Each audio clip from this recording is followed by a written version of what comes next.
25,000 men and women work for the UK border. At home and abroad, their job is to seek out the lawbreakers and imposters who don't have a right to be. They are the UK border. Tonight, unearthing Britain's biggest ever immigration scandal. No, I don't want you talking. You've been arrested. Come with me upstairs, now. At Heathrow, the passenger looking for more than just entry to Britain. Please give me justice. I am a real student. I am a hard worker. Sir, justice is a big word.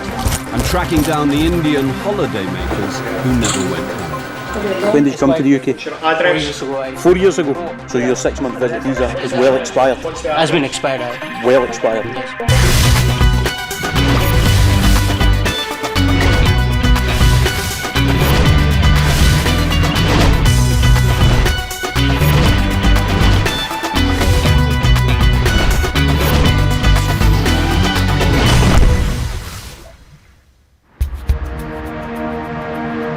People all over the world want to live and work in Britain. In 2008, 180,000 people applied for UK work visas. There are plenty of businesses that offer advice to those hoping to be among the lucky ones. Not all of them play by the rules. Mornings, police. Can you come and open the door, please? The UK Border Agency and the police have joined forces to combat companies putting in fraudulent applications to the Home Office.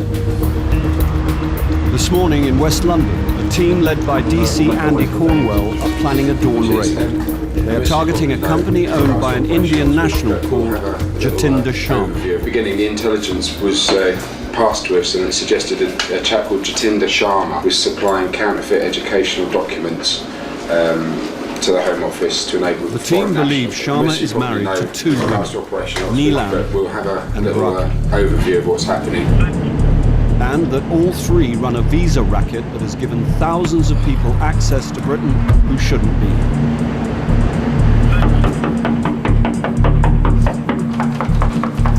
Police officers, I have a warrant to search this premises. Can you come in, please? Yes, he upstairs, is he? Right, I'll come up with you then.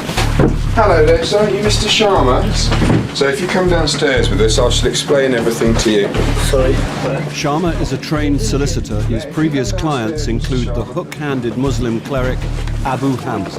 Come downstairs with us. The officers want to contain Sharma and his wives so they can't destroy incriminating evidence.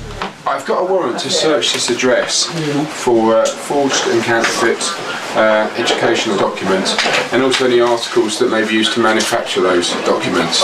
Okay, do you understand that? Right. Come and have a seat, madam. What is it?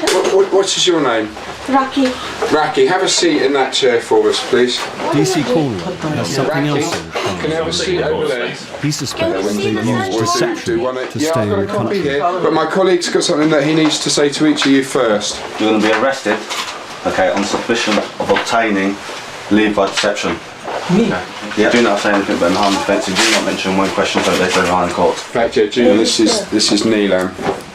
Neelam, we've had info that you've been assisting a non-EU citizen to remain in the UK. Assisting. Neelam is suspected of endorsing Raki's fraudulent application all to this is done, stay and in we'll talk to Britain. you. Once you do not have to say anything but harming defensive. Do not mention when questions are later in court. Deception. Raki is here on a Once work you do not have to say anything but harming defensive. Has never worked when where she's questions supposed to. something later in court. Raki, you should not be in the UK. You're under arrest for obtaining leave by deception. Right, can you come with me then upstairs? Can you come with me upstairs? No, I don't want you talking. You've been arrested. With Sharma and his two wives under arrest for immigration offences, the team look for evidence that they're behind the bigger crime of running a fake visa. Do you have any documents in this building, Mr. Sharma, in this house that you shouldn't have? Please feel free to, Where? because I don't do any kind of deception, Where? sir. So far we've found bank statements showing large deposits. We've also got various what appears to be Indian certificates and blank letterheads, and we've also got a stamp and an ink pad for the Smile Dental Clinic. A bit tricky to read backwards, but it's Bangalore. If the certificates and the stamps are counterfeit, it could go some way to enabling unqualified people to work fraudulently as dentists in Britain. And while there's evidence they're moving large sums of money around the world, it seems Sharma likes to keep it in the family. And Mr. P. Sharma, that's your younger son. So your younger son is 8. What is this? And he owes money. His bank account's in arrears. That makes no sense. Is it Who? an offence? Sorry? Is it a crime? Well, it depends who's using, or who P. Sharma is. After 2 hours of searching, the officers have found £6,000 in cash, details of bank deposits totaling hundreds of thousands of pounds, and suspected fake certificates. Now, tucked away in one of the bedrooms is perhaps the most revealing find so far. What we found here in the bedroom is a carrier bag which contains a vast quantity of stamps, different stamps and stamp making machines. It may well be used in to facilitate defrauding the Home Office with qualifications that maybe haven't been obtained by the relevant person using them. The raid has thrown up plenty of questions to put to Mr. Sharma and his 2 wives. And that's after only searching their home. Now the team have their sights on their business accounts. What you've got here is people who are abusing the privilege of living in the UK, and that's what we're hoping to prove today in relation to these individuals. Marvellous. See you back at Southall. Excellent. Coming up, Okay. no Come option this way. but to release repeat offenders who play the system. Off you go. Don't come back here. You're not permitted to work. Okay? Off you go. And homing in on the Sharma's business leads to damning evidence. He's not studied anywhere. He needs international graduate students, so we have to show some course. That's fantastic. That is the killer, isn't it?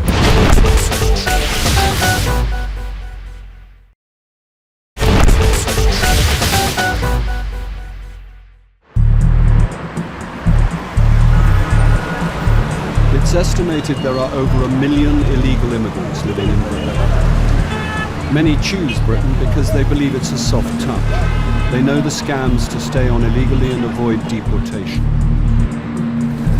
The UK Border Agency has 38 enforcement bases whose job it is to track these people down. Today, a team in Glasgow are carrying out a raid on the Royal India restaurant in one of the city's most affluent areas. They have intelligence the restaurant is employing illegal workers.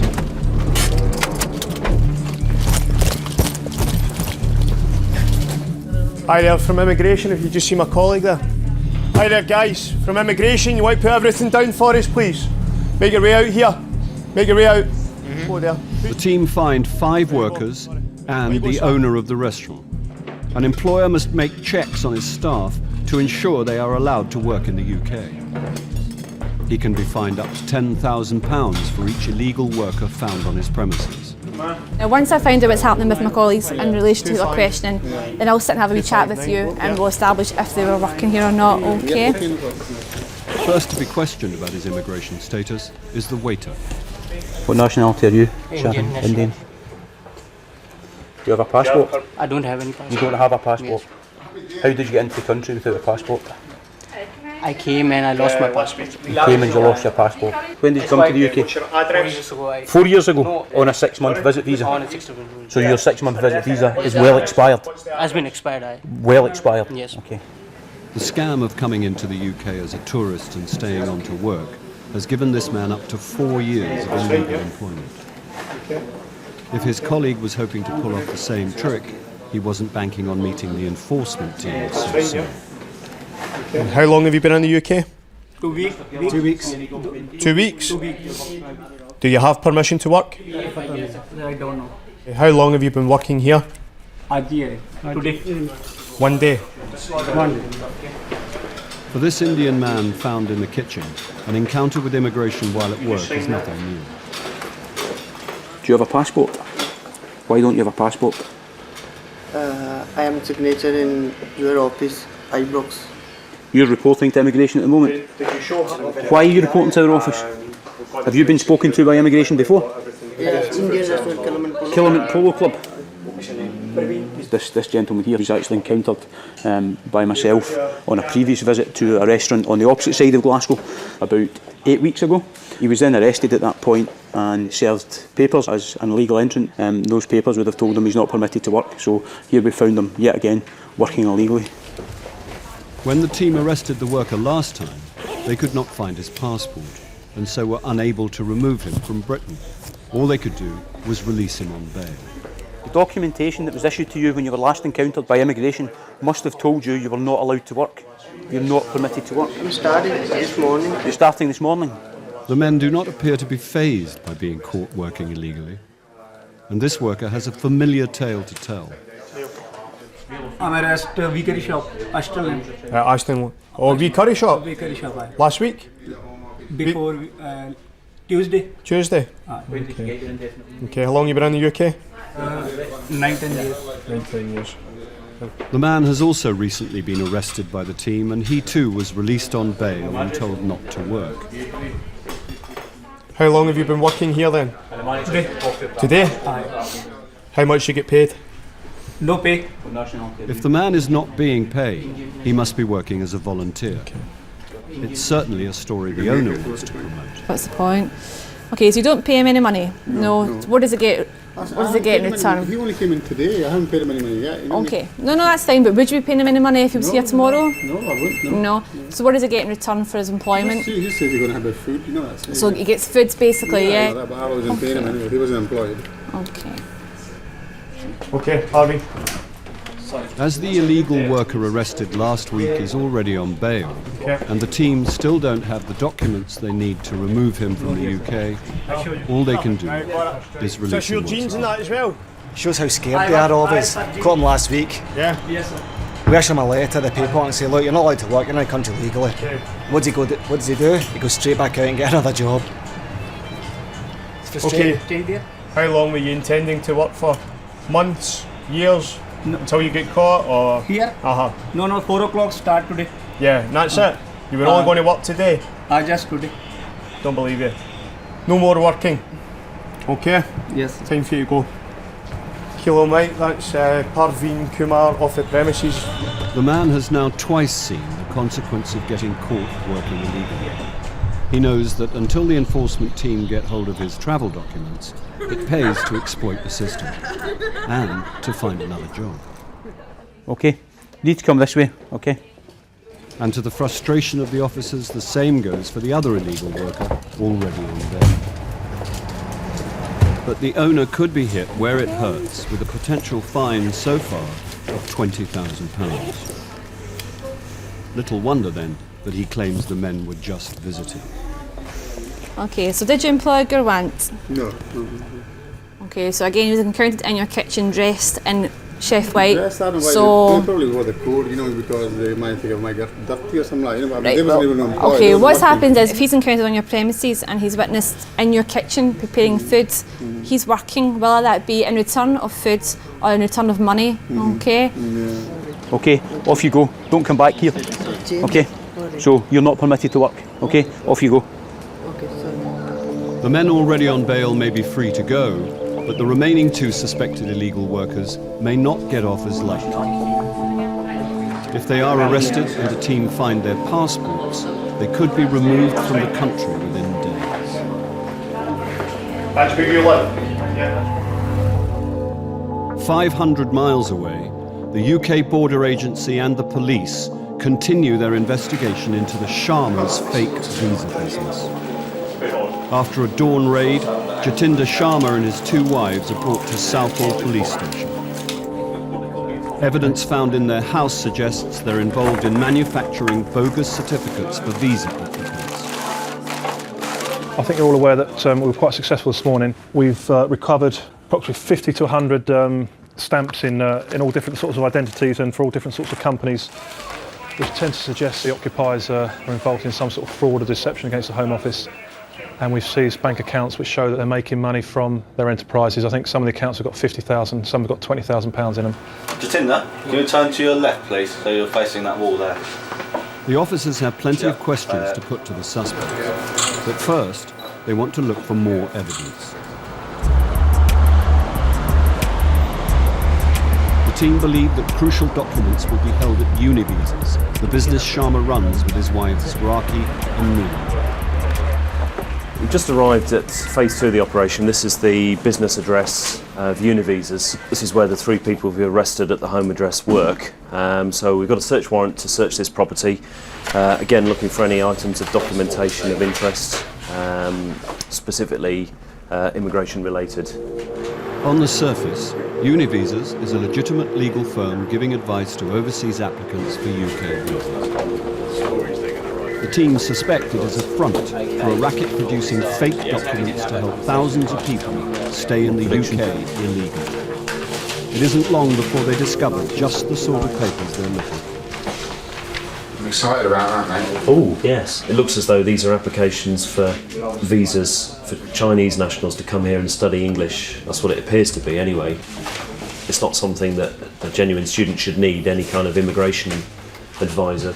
So why does this need to involve Univisas? All very odd. The tissue of deceit continues.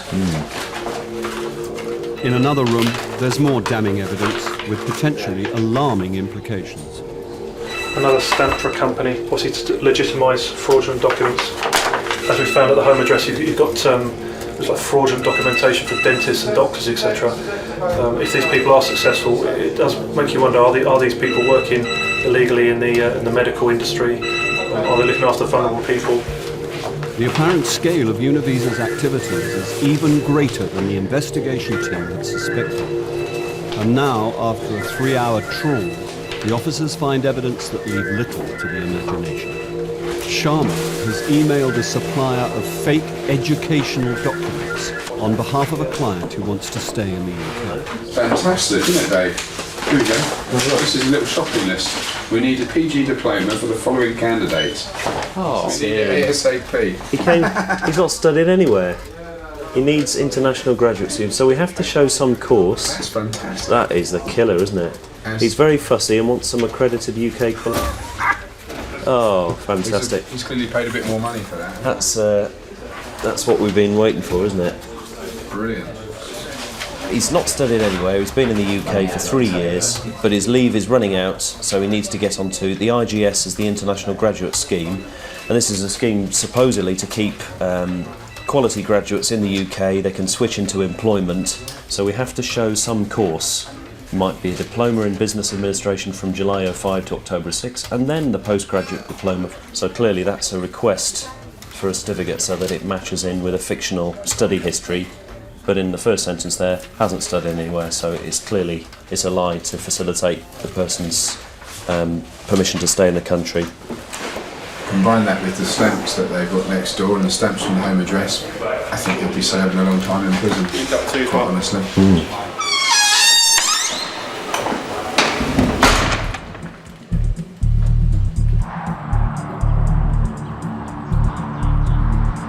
At the Royal India restaurant, the enforcement team have had to release 2 known offenders already on bail. Now it's time to deal with the 2 other illegal workers. Okay, car pal, through here. You're now under arrest, okay, as a suspected immigration offender. Don't have to say anything you do say may be noted, may be used in evidence. Do you understand? You're under arrest, okay? This man is in the UK as a tourist and says he's been here 2 weeks. Yeah, he claimed he came here with a visit visa just for a holiday, but he's now working. All his friends, families, relatives have probably been doing it, telling him, come to Britain, you know, and you can earn some good money. So they all know how the system works. They've been doing it for years. And the owner should know he can't employ a holiday maker from India, even if the man does just turn up at the door and offer to help. So he came up to the back door, just wandered up to the back door and said, I've got a tourist visa, and that was it. Well, he says, walked in and he says, can we help you out and all that, you know. I said, well, have you got other documents? You know, can you work and all that, you know. He said, I'll bring that tomorrow, like, you know. Okay. Pay him any money? No, I mean, like I say, it only came in a couple of hours ago, like, you know. Right, Sharon, come this way, okay? Yes, sir. Okay, you've been arrested, okay, because you on suspicion of being an immigration offender. The owner also denies employing the waiter who has overstayed his tourist visa by more than 3 years. Okay, this way, sir. We're going this way, but you're going to do what we tell you to do, okay? Because what you must understand now is you're arrested, Okay, no Okay, worries, sir. right. Sorry about that. Relax, okay? The team have found 4 illegal immigrants at the restaurant. They do not believe the owner's excuses and serve him notice that he could be fined up to £40,000. 4 males have been named on this, okay? None of them have permission to work in the UK. I understand you say that they're not getting paid money, but any kind of employment, whether it be paid or unpaid, is still classed as working, and it's still illegal if they've got no permission to do so, okay? Of all Is the he okay to employees return to work, found at the this gentleman restaurant, only one is entitled to work. He has indefinite leave to remain in the UK. So many restaurants employ illegals, you know. And the thing is, you've got your status now. There's lots of people who have their status, but they can't find work, and it's hard for them. So that's what we're trying to do, protect the local population, people who are, you're entitled to work here, and there's other people like you who can't get a job. Okay, good luck then. You understand what we're doing. Goodbye.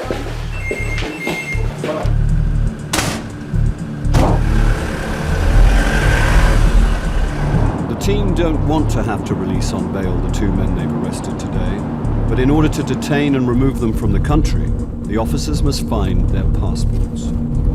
If we don't have a passport for him, we cannot remove him. We have to apply to Indian Embassy to try and get a travel document, which can take up to 6 months. We can't detain him for 6 months. So we release him, and what does he do? He goes straight back to work again. The holidaymaker is cooperative and has given an address where he's staying with relatives. Hi there, how you doing? From Immigration Service. Can we come in and have a quick word with you? Yeah. Thanks, alright. Thank you. But the waiter is being less helpful. He claims to have lost his passport and he can't remember his own date of birth. Why can't you remember your birthday? Sorry? Why can't you remember your own birthday? Sorry, I don't know. Are you telling me the truth? Really, I'm telling you the truth. I can't remember. You said something about a date of birth on your passport. What do you mean by that? Why are you trying to remember the date of birth on your passport and not your own date of birth? I can't remember. Sorry. The man knows the less information he gives, the harder it is to remove him from the country. He has given an address where he claims to live, but he says he's never been given any keys. This male has turned up for his first day of work today, wearing the clothes that we encountered him in, with only a mobile phone in his possession and the bus fare to get him to work this morning. I had no other possessions at the restaurant. It's a common ruse. Illegal immigrants know that if they're arrested at work, officers won't have the warrant to forcibly enter and search their home for a passport. There's nothing up here. All these sort of flats are owned by the owners of the restaurants, and they'll move the staff around. I've searched houses like this before where I've seen one bloke who's been actually living in a cupboard. But the reason why it's so transient is because they move from restaurant to restaurant, usually depending on whether they've been raided by immigration. The team searching for travel documents for the holidaymaker have had more luck. We've got a passport for the subject, which makes a big difference to us. Chances are we'll be keeping a hold of him and removing him back to India. The passport reveals the man was twice refused a tourist visa to the UK. Having finally got one, he's been found working illegally after only 5 days in the country. The waiter's evasive tactics have paid off. All the team can do after questioning him is release him on bail until they have the papers needed to remove him from the country. And that's why so many want to come here, because they know in Britain, they know how the system works.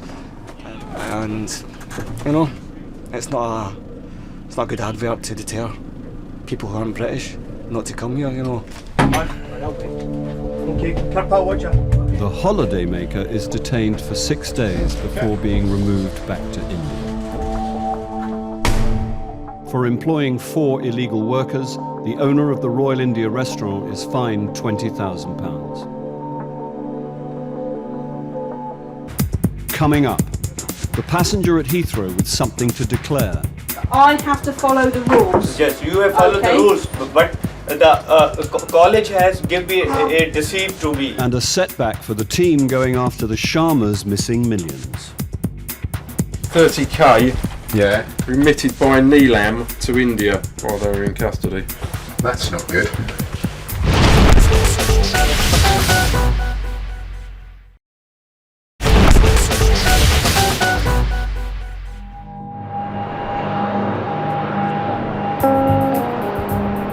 Most of the 70,000 people who arrive each day at Heathrow have a perfectly good reason to come to Britain, whether it's business, pleasure, or simply coming home. But some people are trying to get in and stay in the country illegally. Officer Lisa Lee is one of Heathrow's 1,700 UK border agency staff. Today, she stopped a student returning to Britain after spending 5 months back home in Pakistan. Mr. Qureshi, you come with me. I have your ticket passport here, okay, sir? All right? He says he's here to take exams, but a quick call to his college can make a throws phone his call in a story into moment, but we know- doubt. All They right. say he's never attended at all. Officer Lee wants to search the passengers' bags as they might reveal what he's up to in the UK. So how much is here? 2,080 pounds. £2,080. Yeah. So you have a job here? Yeah, I have a job there. What were you doing here, sir?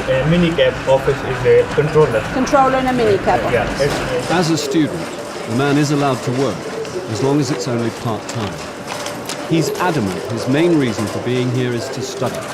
The only problem is, to be a genuine student, you need a genuine college. I go to in my college in every day, but they are not studying and they are only cashing the price. Please give me a gesture. It's my future. Okay, so yeah. Well, we'll talk about that in a moment. Yeah? Yeah, we'll talk about that in a moment, your future, yeah? I'm a very hard worker student. So I know you're anxious, I know you're nervous, but you need to wait for me, all right? Please give me a gesture. If you follow me. He's very nervous. He's almost pleading with me to let him in. Give me a gesture. Please give me a gesture. So as I said to you, I will talk to you in a moment, okay? He said a few things about his studies. I'm going every day, but they are not teaching or something. So I need to try and work out what he means. But he's clearly very worried. He actually asked me if I was going to deport him. And I said, well, I don't know what will happen yet. Just, bear with me and answer my questions. The passenger is desperate to be heard. He wants Officer Lee to investigate his college. Please give me justice. I am a real student. I am a hard worker. Sir, Yeah. justice is a big word, all right? So you Yeah. have to bear in mind Yeah. that I have to follow the rules. Yes, you have followed Okay. the rules, but the college has given me a deceive to me. That's kind of interesting, isn't it? He's claiming that the college is bogus in that he was attending when he was meant to attend and they were not running classes. Now, they've said to us immediately, we rang them, he's never attended. The problem he's got is he stayed here for 6 months without doing any, appearing to do nothing, and is now saying he's coming back to find another college. So either he's not being completely honest or the college is fibbing. Officer Lee must find out who is telling the truth. It seems the college is sticking to its guns, backing up its claims in writing. What I have here is a fax from the college which says that he enrolled on a 12-month course for an advanced diploma in business admin, which should have commenced last March 2008. They claim to have written to him concerning his poor attendance, but they never received any response, and so they've removed him from their register, which essentially means he has no place to study. So now we need to get to the bottom of his allegations as well. Mr. Qureshi? And to make sure his allegations are understood, the passenger has asked for an interpreter. How long did you attend the college for? On and off jata raha us For college. 6 months I went on and off, Mm-hmm. and they didn't teach anything there, Fees le li thi. and they took my tuition fees off me. How much did you pay them? 1600 pound. £1,600. Okay. We spoke to your college and they gave us this. उन्होंने ये fax भेजा था, ठीक है, मैं पढ़ के बताऊं? हाँ तो मैं इनके कॉलेज जाता या पढ़ाई नहीं होती.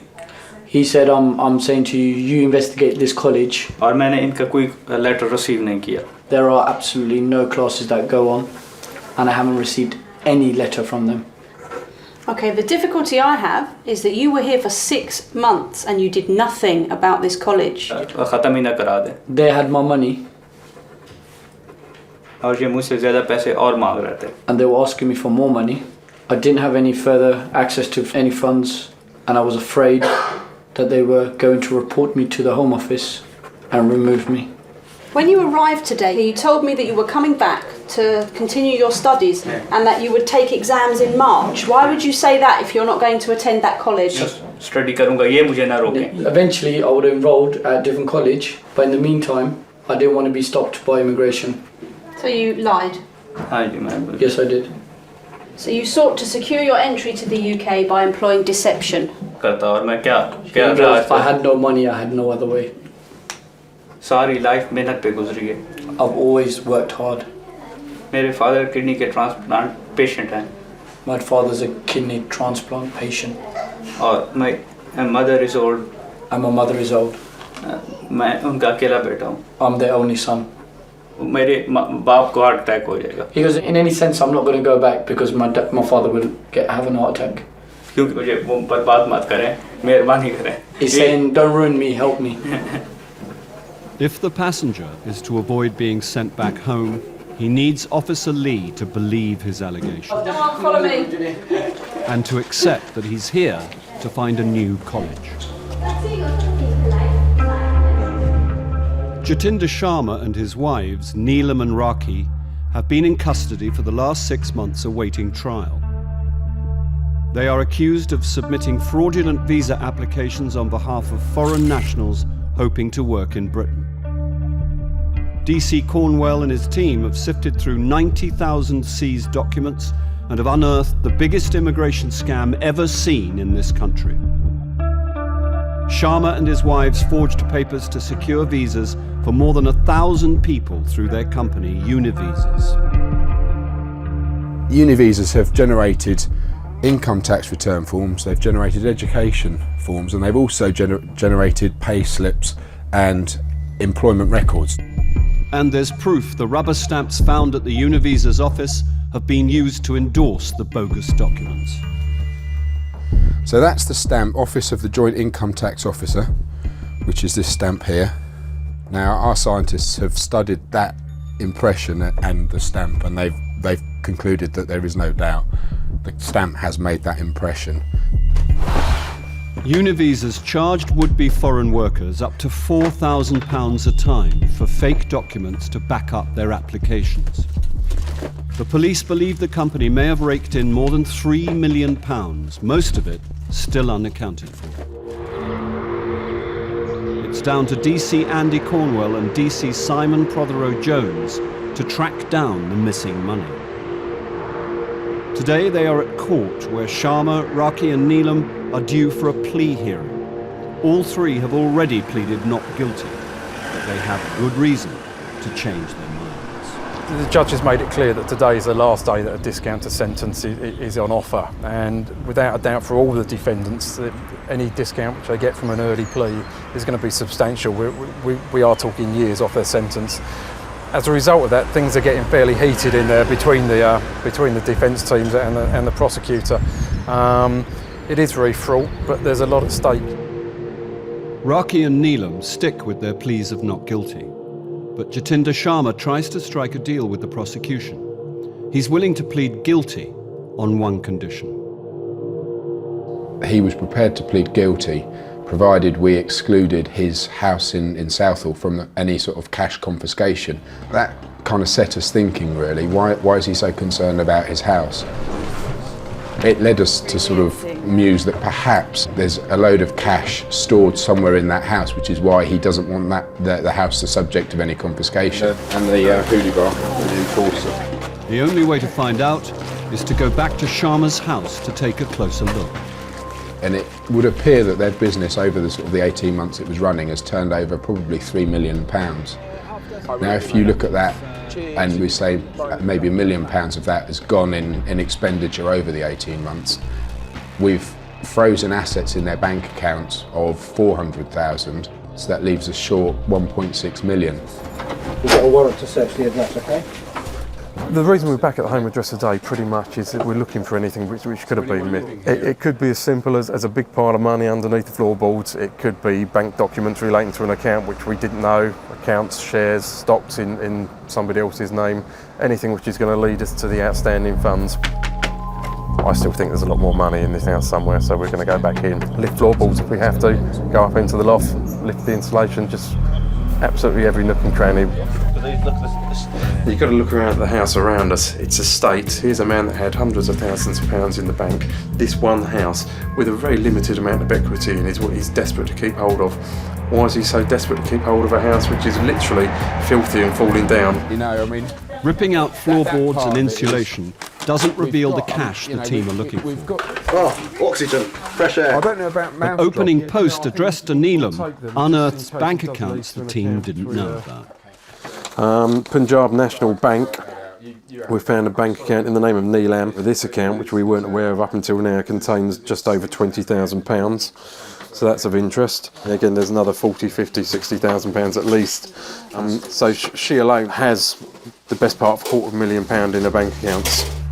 The arrest of Neelam does not appear to have stopped large sums of money being moved between her accounts. 30k, remitted by Neelam to India.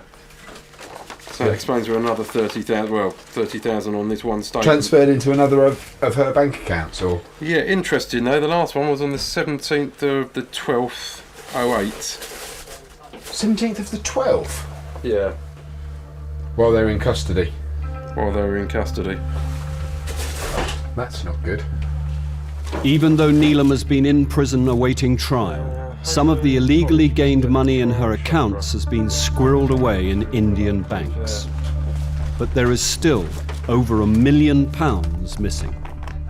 This search here has been worth its weight in gold, literally to us. We immediately traced tens and tens of thousands of pounds. I suspect once I take all this paperwork away with me, sit down at a desk and go through it in a lot more detail, it may well help me trace hundreds of thousands of pounds, and that's getting towards the sort of figures that we're looking for.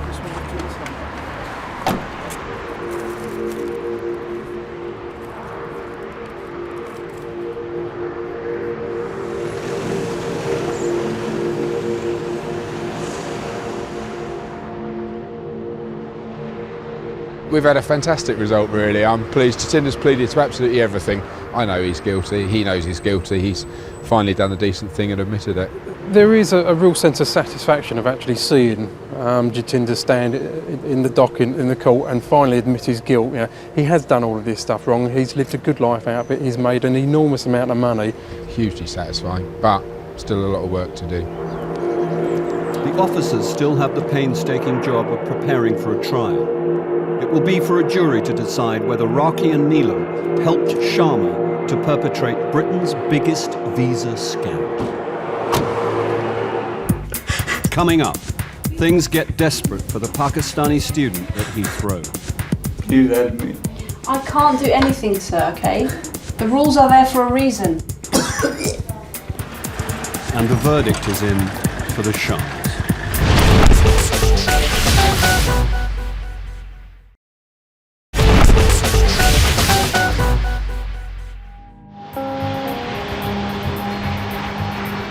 At Heathrow, the Pakistani student is waiting to hear if he can come into Britain. At first, he said he was here to take exams. Now he's accused his college of being bogus and claims his intention is to find a new college. Officer Lee refers the case to Chief Immigration Officer Sarah Dyson. He can't explain why in the 6 months that he was here before going to Pakistan, he has made no serious attempt to re-enroll or to find another college. Well, I mean, I think just by doing that impacts on his credibility, doesn't it? And whilst he says, no, this college are just taking money off me, they've never provided me with any lessons, I don't think that's a good enough argument. No. And that shows that he's not a genuine student who's committed to studying in the UK. And also he lied. As soon as he got to the desk out there, he gave a complete rubbish story, Just to didn't he? secure his entry. To secure his entry. So you have to question his intentions, don't you? Yeah. Okay, sir, I need to have a chat with you, okay? Come with me. Okay, my Chief Immigration Officer has decided that we are going to cancel your visa. This is because we're not satisfied that you have been making any attempt to study in the UK. And that you lied when you came to the desk on arrival, yeah? पानी ले आओ मेरे साथ पहले धोखा हुआ है He goes, I've been deceived before. मैं घर गया हूँ इसी के लिए That's why I went home. पैसे ले हूँ फिर घर चला गया He goes, if there's any studying going at that college. I am going to write a report from the information you've given me. I will make sure that is passed on to our college, the people that look at colleges, okay? So they will be looked into, I can promise you that. Yeah? Please help me. I can't do anything, sir, okay? The rules are there for a reason. I can't just permit you to come into the UK as a student because you're not a student. You never have been. You must understand the reason why we have to enforce the rules. It's hard to say whether he's been a victim or not from the fact that he maintained throughout the interview that he'd paid money in good faith and had not received what he'd paid for, that he may well have been a victim. The minute we then contact the college concerned, it could be that they didn't want us investigating them, so they've denied all knowledge of him.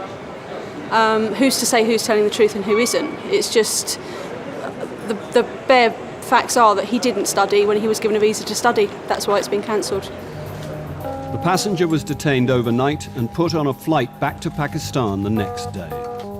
Officer Lee handed the information about the suspected bogus college over to colleagues in the investigation team.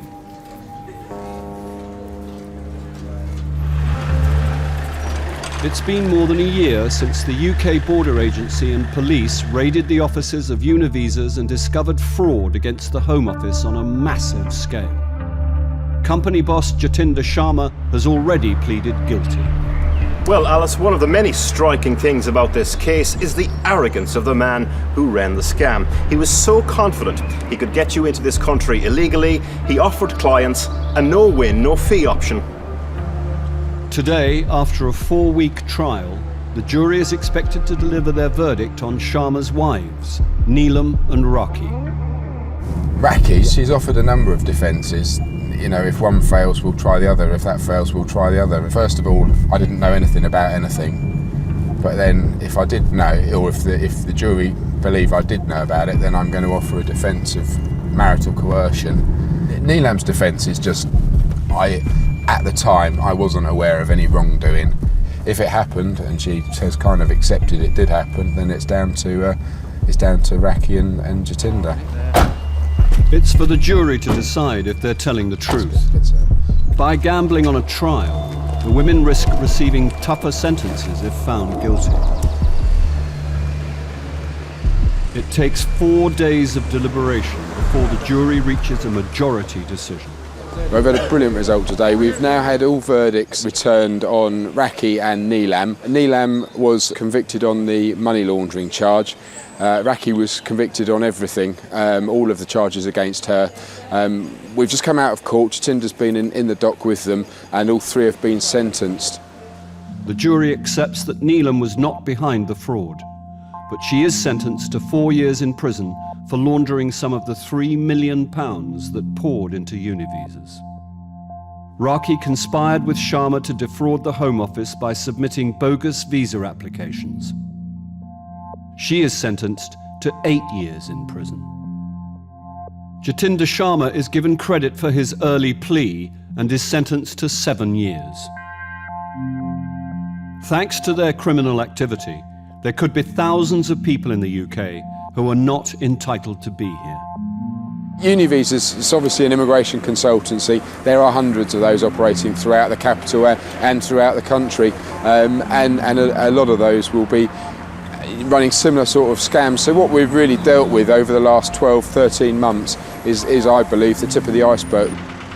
It's been a long and complex investigation, but it's not over yet.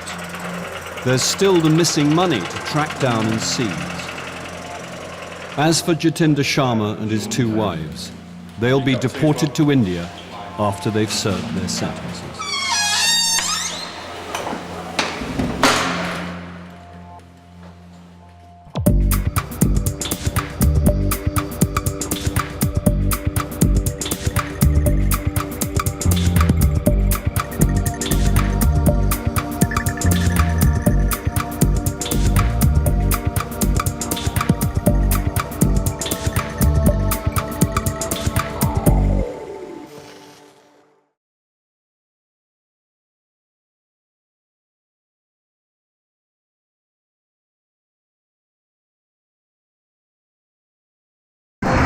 25,000 men and women work for the UK border. At home and abroad, their job is to seek out the lawbreakers and imposters who don't have rights. They are the UK border. Tonight, stowaways get boxed in at Calais. All right there, gentlemen. Where are you from? Afghanistan.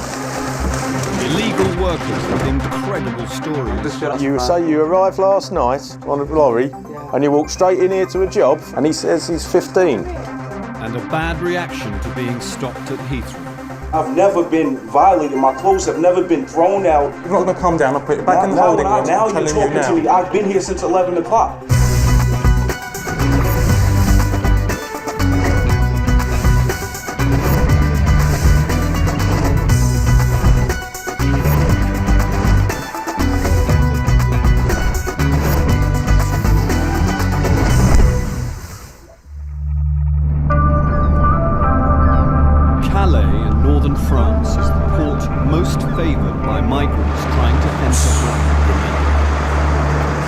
UK border agency officers work round the clock checking for clandestines, illegal immigrants stowing away in freight. We will have a look. They find just to make sure. 19,000 clandestines a year who have managed to slip past truck drivers and hide in their loads. You may get a penalty for bringing clandestines into the UK control zone. Before you come here, check your vehicle yourself. Is a pressure point, with an estimated 1,000 migrants waiting for their chance to get to Britain and living in a squatter camp they call the jungle. Here the clandestines swap information and plot their next attempt to cross the channel illegally. They play a cat and mouse game with the UK border agency. Part of a team starting the early shift are immigration officers Lee Harper and Jules Turner. Clear the rear. They know the tricks commonly used by clandestines. A big seal. They've stopped a lorry that looks like it's been tampered with and want the driver to open up. Well, what he's done is just gone to take his padlock off, and as he's taking the padlock off, he's actually noticed that it's broken. So it could be an indication that someone's cut the padlock and glued it back together, basically, and gone through the side door. But we won't actually know until we open the door and go in ourselves. Gonna open up. The truck's load is yogurts, and inside it's as cold as a fridge.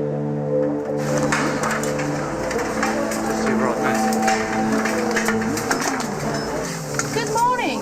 Good morning. You cold? Yeah, you're cold. Hello. Shoes on. Everybody? Put your shoes on. Oh, God. I'm getting yogurt all over me. Okay, how many? 1, 2, 3, 4. Sammy? Got 12. 12 people that we can see at the moment in the back of the lorry. But there are more hiding in the corner at the back. Tammy? Can you make that 17? 17, okay. Where are you from? Afghanistan. Afghanistan? Yes. All of you? All bro. Okay. One chance. Not today, my friend. For every clandestine found, the driver can face a penalty of £2,000, so it's in his interest to keep his vehicles secure. Because I don't park outside on the street, I park inside on the services and pay the €7 for the parking. Although the driver parked in a secure area, 17 Afghans managed to break into his truck, and it would appear an accomplice fixed the padlock from the outside. I've used a pair of bolt cutters on it. And what it looks like they've done is just push it straight back in and maybe even glued it together so it looks like it's a whole padlock again. For the clandestines, getting caught is an occupational hazard. Some will keep on having a go, however long it takes. How many times have you tried? 1 year. You've been here a year? Yeah, 1 year. The jungle. You stay in the jungle? Yeah. Crazy. Crazy? Yeah, 1 year. I think a lot of them have been through it before. We find the same people time and time again at the moment because obviously our controls are much stronger than they have been in a long time. So we are seeing the same faces. So they know the routine as well as we do. For failing to prevent 17 clandestines from breaching his truck security, the driver was fined £1,700. The freight company was fined £2,500. Clandestines rarely carry travel documents and so avoid being removed from France. They are simply escorted from the port and are free to return to their makeshift camp. Despite living in appalling conditions, the clandestines believe the jungle is a better option than the countries they are fleeing. My family is very poor, so I have 5 brothers and sisters, and my parents are old, they can't do jobs, so that's why I come here to Europe, so I can help them. This man has travelled from Kashmir in search of a better life, and like all the clandestines, he imagines the UK is the place to find it. If I go over there, I will marry. After marrying, I will get paper. After paper, I will get a job. I will have a house, have a child, and have a family, and have a peaceful life. But for those who do make it across the Channel, life in Britain can often fall short of the dream. Coming up, the enforcement team catch up with a clandestine repeat offender. It doesn't justify you coming here for the second time illegally, does it? Why would you think that would be right? And a case of deception at Heathrow. You said that you met him 10 years ago in New York. I did not say I met him 10 years ago in New York. You said you met him 10 years ago in New York. I've got it written down here.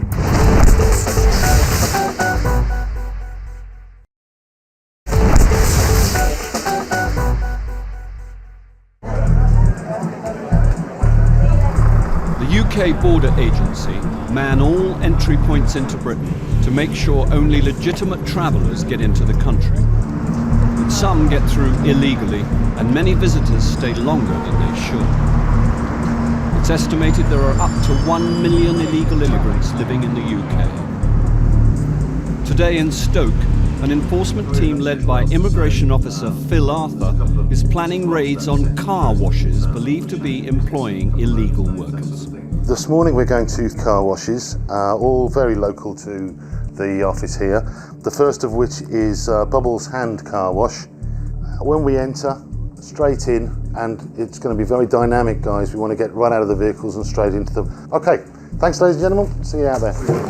Enforcement teams around Britain have their work cut out keeping tabs on car washes. They are start-up businesses that can appear overnight and offer low-paid casual work, appealing to workers who are not entitled to be here. Most city centres nowadays have quite a lot of these establishments. The problem is that at the end of the day, these people are either illegally in the UK and or illegally working in the UK. It's usually Afghans, Iraqis, that's the sort of person we get working illegally. So we don't expect these people to be paid the minimum wage, don't expect any working time directives to be met by the employer. It's just a case of exploitation once again. It's trying to shut these places down.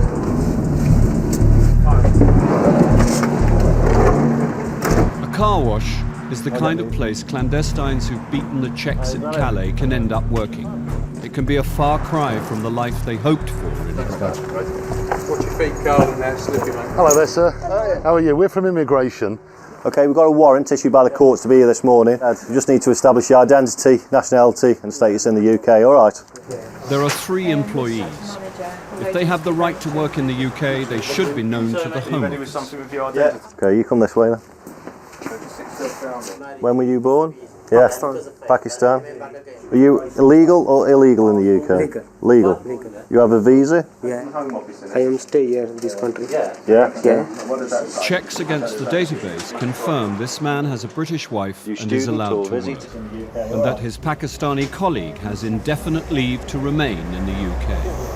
But the records relating to the third worker are less straightforward. He has a checkered history with the border force. The last time you entered the UK, when was that? Yeah, he's okay. Yeah. About 1 month ago. The man was caught living illegally in Britain 2 years ago. He opted for AVR, Assisted Voluntary Return, a European scheme that gave him a free flight home and £500 cash. He AVR'd, a month later got married in Iraq to a British lady. Okay. He says he's come in a month ago again after voluntarily returning. After the man was returned to Iran, he travelled to Iraq and married a British woman. He then came back to the UK, hidden in the back of a lorry.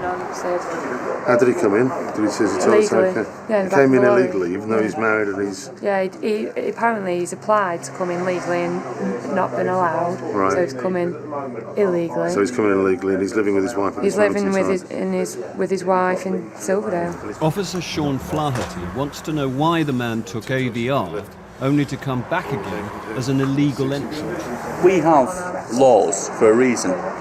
You apply for a visa, you're refused a visa, and then you completely decide to disregard UK law and enter the country illegally. Why would you think that would be right at all? Nothing else I could do. Well, stay in your country. I would stay in my country. Just how about if my wife, if she didn't stay with me? If she doesn't like it, the culture, she didn't like it, the religion, she didn't like it, the nothing, you know. If your wife's got difficulties living there for whatever reasons, then that's between you and your wife. But it doesn't justify you coming here for the second time illegally, does it? If you're refused a visa, it means you're not being allowed to come into the United Kingdom. It doesn't mean, here's a green light, go and get in the back of a lorry and come in illegally. That's not the way it works. I'm arresting you now as an illegal entrant to the UK. You do not have to say anything, but it may harm your defence if you do not mention, when questioned, something you later rely on in court. Would you like to stand up for me? This gentleman's just going to give you a quick search. Okay. He did return to Iran originally under the voluntary assisted removal programme. A majority of voluntary removals under that programme do get a financial assistance to reintegrate back in their own country. So he's had that, possibly. And then he comes back in illegally. Not going to get a refund, are we? Hi. You the owner I spoke to on the phone? Yes. I'm Carl. I'm an immigration officer, okay? If the owner of the car wash can't prove he's made the required checks on the man, he could be fined up to £10,000 for employment. If you want, he's married with the English woman, right? She comes every day here to pick him up. I fully understand that, sir. I don't have a problem. That's exactly what he's told us. Yeah. But what I'm saying is that unless you should keep a record and you should keep a copy for yourself. Yeah, but so that if a situation like this arises, then you can show us some copies of your... Yeah, but the thing is, sir, right, this is not a big business, right? No, no. Absolutely, fully understand that. How long have you been working here, sir? About 5-6 months. So 5-6 months is a long time not to have a record, isn't it? I wasn't here. Yeah, but the thing is, right, don't get me wrong. I've been brought up in this country, like, if I've got a national insurance number, right? Sure. It's it actually says on the card now, so do be aware of that. It's not proof of identity.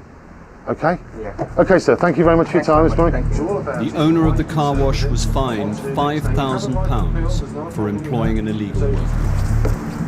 And even though the man admitted to coming twice into the UK illegally, he was later released. He remains on reporting conditions while the Home Office consider his case. But the day is young, and the team have another car wash in their sights.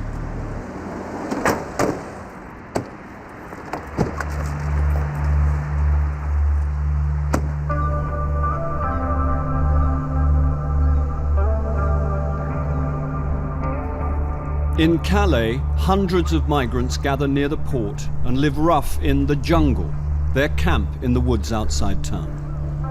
In their eyes, it's the last stop before realizing their dream to cross the channel illegally and reach the UK. With 3,000 lorries passing through every day, there are plenty of opportunities to hitch an illicit ride. Chief Immigration Officer Tammy Richer and her team offer up a line of defence. Some assistance on 4, please. They check trucks waiting to board the ferries. They use carbon dioxide probes to detect clandestines breathing inside. That's good.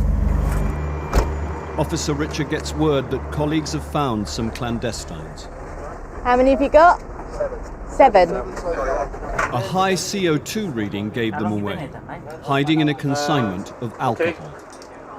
Officer Darren Stamati is on hand to escort them off the load. 7. clandestines at the moment, Afghanistan's. Generally what happens, whenever we enter a load, they ask us if one chance to go to the UK. I don't know why they think that they're going to get that, but I think they just try it. They always seem to be in fairly good spirits, but that can change at any point because some of these people, you know, they can be fairly desperate to get to the UK. Just 2 at a time. Can I have you and you, please? Can you move out to the vehicle? So where do you live in Cali? Out of the jungle. Yeah?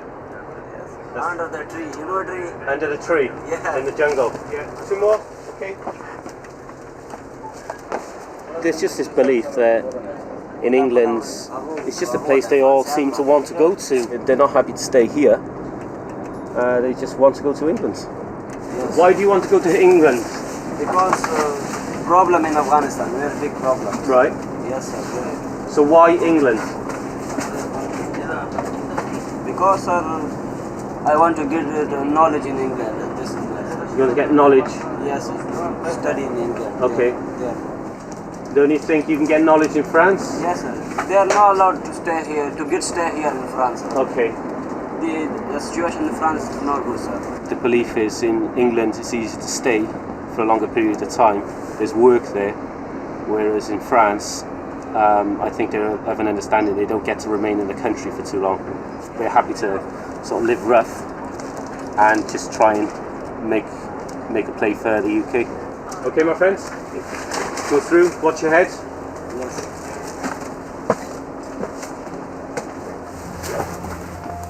Because 7 clandestines were found hiding in their load, the freight company was fined £2,800 and the driver £1,400. An average of 50 clandestines a day are stopped trying to cross the channel illegally at Calais. For as long as it remains difficult to deport them, the clandestines will keep returning to the jungle until their next attempt to get past the UK border agency. More than 10 million passengers a year arrive at Heathrow's Terminal 3. Most have a legitimate reason to come into the country. There you go. Thank you. Thank you. A few simple questions at passport control are usually enough to tell if a passenger's trying to hide something. 2 of you? Officer Neil Newbury has been doing the job for 4 years and knows an unlikely story when he hears one. Today he stopped an American visitor who was flown in from New York via Toronto. The man says he's here for a 6-month holiday and to spend time with a friend. We need to look into your reasons for coming to the UK in a little bit more detail. Okay, that's why you've been stopped today. All right. Sitting up here on. He has on no control, job in the US access to and little television, money. telephone. So Officer Newbury suspects the real reason for his visit is to work. Do you want to pop a couple of your bags up on the bench for the moment, please? Our passenger. He's 26 years old and he's only got about $450 on him. He decided to look like he's found all his clothes into 4 or 5 suitcases and come to the UK for a really long holiday with just a few $100s on him. An American tourist is not allowed to work in Britain. Officer Newbury wants to know how the passenger will support himself for 6 months. He calls the passenger's sponsor, the friend he says he's here to stay with. I need to understand, why are you offering to do all this for Jason? Okay, thanks for that, bye. He's known Jason only for a couple of years. He met in Germany while our sponsor was in the military over there. And Jason apparently was over there visiting friends. They met over there. They've stayed in touch for the last couple of years. The sponsor, he said he's quite happy to pay for everything, which isn't a problem, but I find it so strange that he's prepared to pay for everything for someone that he's known for just a couple of years. Just news on that guy. Jason? Officer Newbury suspects he's not being told the whole truth. Now he wants to question the passenger about his financial dependence on the sponsor. Are you happy for me to interview you? No. What's the problem? I feel like I've been violated. I never felt violated? Like this in my life. Yes. What have we done to violate you? What? What have we done to violate you? First of all my clothes and stuff was taken out. Like you never had your bag searched in a foreign country? Not like that.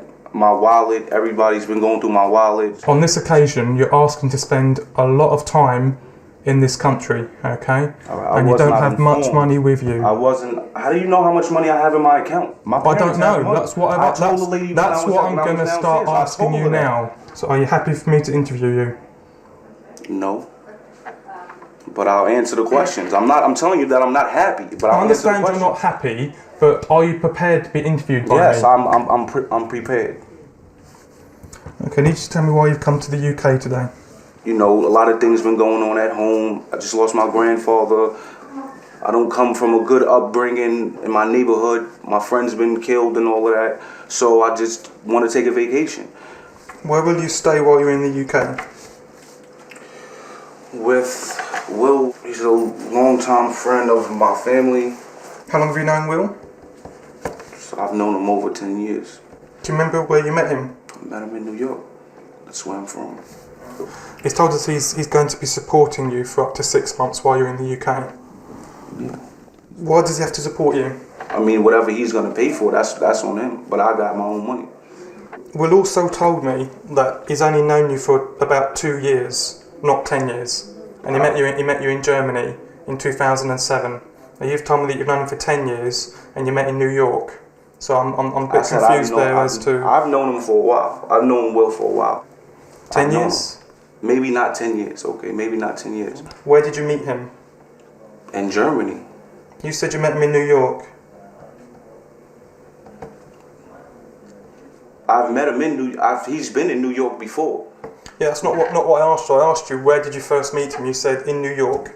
He was in New York, I was in New York. You're confusing me with the questions. You're asking me where did we meet. I'm telling you, I've met him in New York. I've also met him You said that you met him 10 years ago in New York. I did not say I met him 10 years ago in New York. You said you met him 10 years ago in New York. I've got it written down here.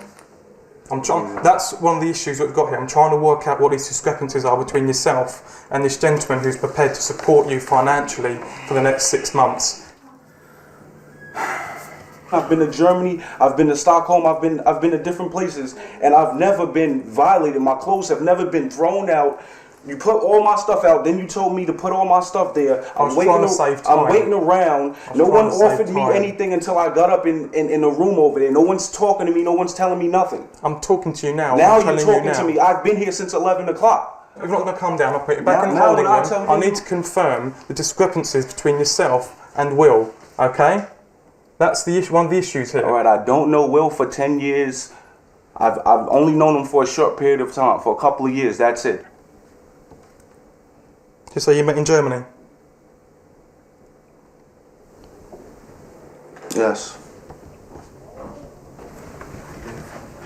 He's lying to me, you know, and when I caught him out, you know, that's when he started kicking off a little bit. If I was to act like that in America, the way he's been acting with me, you know, I won't get treated half as well as he's been treated since he arrived. Yeah. I don't think he quite appreciates that, to be honest. So he can throw his arms around as much as he wants, but it doesn't change the fact that I'm going to get to the bottom of this. Coming up, another car wash in Stoke, where the truth is a grey area. Ask your friend to confirm how old he is. 15. What? 15 years old, with grey hair. And the Bangladeshi graduate with little to show for 6 years of studying. Business work. That's a module in a postgraduate diploma is called business work.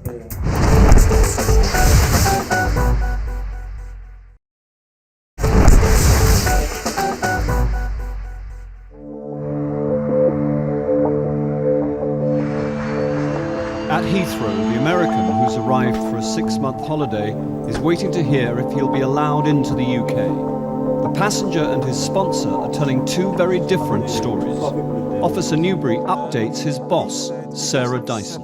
Now, there's big discrepancies about how long these two have known each other, where they met, okay? He believes Will is still in the military, but the sponsor hasn't been in the military for over a year. They hardly know anything about each other. They don't know him. Other. He's estimated £3,500 to support our passenger for the next 6 months. Don't believe a word. No, I think he's telling me what he thinks I want to hear to land this passenger. What I really am more interested in is his current domestic and financial circs in USA. He did admit to me it's very hard to get a job in America at the moment, even with someone with a college degree. The more accurate way of putting it is that he's currently unemployed without any fixed employment in the US. Okay, and he's not intending to work in the near future in the US because he's taken a plane here for 6 months. And I think we should give him one more opportunity to be straight. I want you to ask him for a straightforward explanation as to why they two of them cannot agree on how long they've known each other and where they met. And then come back and we'll make a final decision. Okay. Follow me for a second. Just sit in the corner for me, okay? If it's possible, can you explain the discrepancies between what you're telling us and what Will's been telling us? Because everything was just like, yo, I'm gonna come out there, blase, whatever. I didn't know that I was gonna be interrogated like this. Yeah, but it's things like how long you've known each other and where you first met. You should know that kind of stuff if you know someone. I made it seem like I knew him longer than what, but I know Will. Like, come on, man. Like, this is like, why would I take a flight to another country with a dude that I don't even know? Well, that's the question that we've been asking, yeah? Yeah, but I'm a grown man. I can make my own decisions. Like, that's fine, but like I know Will. I don't know him 10 years, but I know Will. We have to go by what people tell us. When people tell us different things, makes us question everything that they're telling us. That's the issue here, okay? Yes. Okay. He said he was exaggerating. I said, why? I didn't think I'd be asked. I don't think it's just this one discrepancy that concerns me, but it's this passenger's entire domestic circumstances. There is no doubt in my mind, I am satisfied that had he thought he could, he would have come here to find a job, and that was his primary intention in travelling to the UK. I don't consider him to be a visitor to this country or a tourist. I think you're going to need to refuse him entry. Yep. Okay, Jason, you want to come out a second, please? Just stand here a second for me, okay? Well, I spoke to Chief Immigration Officer. I've told them what you've told me, and they've decided that on the evidence that we've got from you today and from Will today, you're going to be refused entry. Okay? So we're going to have to return you back to the US on the next available flight via Toronto. The next flight isn't until tomorrow at midday. Okay? Got to go through with Air Canada. This is crazy. Okay? This is crazy, man. So what we're going to do, we're going to get somewhere for you to get some shut-eye. Okay? You're not going to stay here overnight. We'll do whatever we can to get you somewhere a bit more comfortable. Yes. Wow, that's a relief.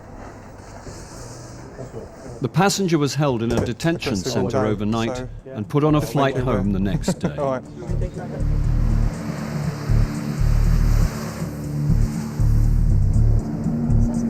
In Stoke, the enforcement team are going after illegal workers. Okay guys, 30 seconds and we'll be there.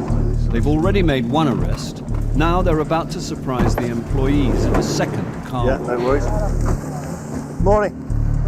Alright, with immigration and police, we've got a warrant to search these premises. Just need to get everybody's identity, nationality, and see where we go from there. Alright, mate? Okay, guys, come this way. The team round up the workers and use 2 rooms in the office to question them about their immigration status. Okay, who have we got here then? Morning, speak English, lads? No? Any English at all? Pushtu. Okay. One employee can speak English and he's happy to interpret his colleagues' incredible claims. What's your date of birth?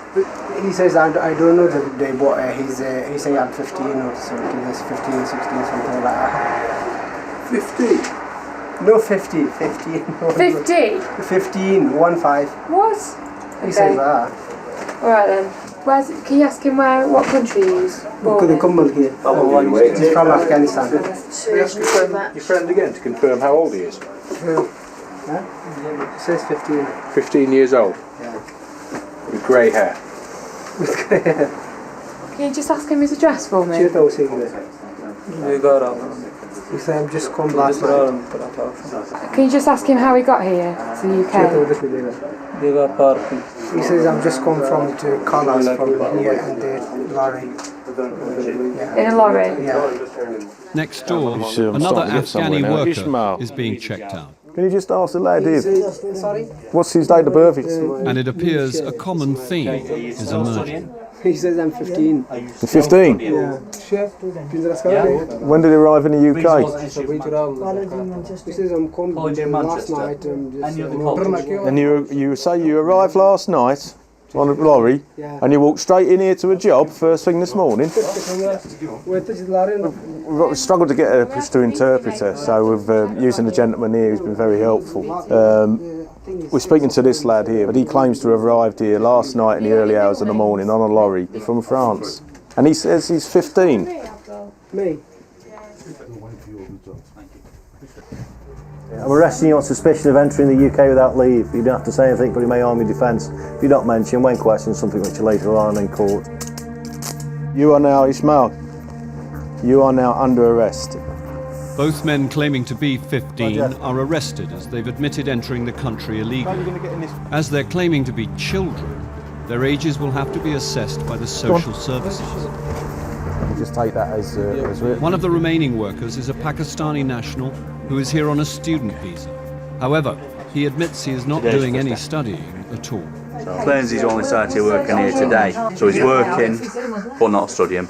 Will this one do? And he gets paid £15 a day. Yes, he will. That's for 10 hours. Despite seeking refuge in their own communities, illegal immigrants can find life in Britain very different from the dream. And for those who believe they've beaten the system, reality can hit at any time with the arrival of an enforcement team. I'm going to arrest you now. He's illegal entry to the UK. You do not have to say anything, but it may harm your defence if you don't mention when questioned something you later around in court. The Afghani who's been so helpful acting as an interpreter is a failed asylum seeker and should have left the UK. Now he faces the reality of going home. I live a long time in this country, no crime, nothing. But I can't live in Afghanistan now because if you saw me, my brain is already from here, not from Afghanistan. You see the. I understand that, but you know when you're here illegally, there's always a chance that you'll be sent I know back. I'm legal. I appreciate what you're saying, but there's nothing I can say is going to help me now. Is it? I do nothing. I just work, sleep, home. That's it. You know. Morning's still young, really. I mean, there were 5 employees there, and we've taken 4 out. This guy who owns this place looking at, upwards of £40,000 in penalties, which is a considerable amount. Yeah, I'm quite satisfied actually. 5 out of a morning's work. Happy. Okay guys, let's go. The Afghani worker who helped to interpret won himself a reprieve. He put in a fresh application and was given permission to live in the UK. The student who was working instead of studying was detained and removed back to Pakistan. The 2 Afghani men claiming to be 15 were assessed to be over 18. One was detained and removed from the UK, but as the other had no travel documents, he was released on bail and has since absconded. The owner was fined £20,000, but targeting the people who make the serious money out of illegal working is not so easy. The people who we encounter, they won't give us the names of the agents, they won't tell us the routes they come in, because they're more scared of the agents than they are of us. But these people don't see that they're being used and they're actually victims in all of this. They're being exploited, they've been paid peanuts, they've paid thousands of pounds to come to the UK. Unfortunately, very rarely we get them to speak to us and to give us better information so we can get to the heads of these organisations instead of just cherry picking these guys off all the time.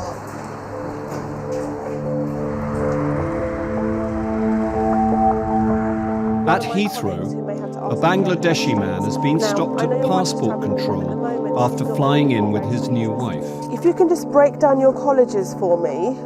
So in 2003, he has been living in the UK as a student for the last 6 years, attending 4 different colleges.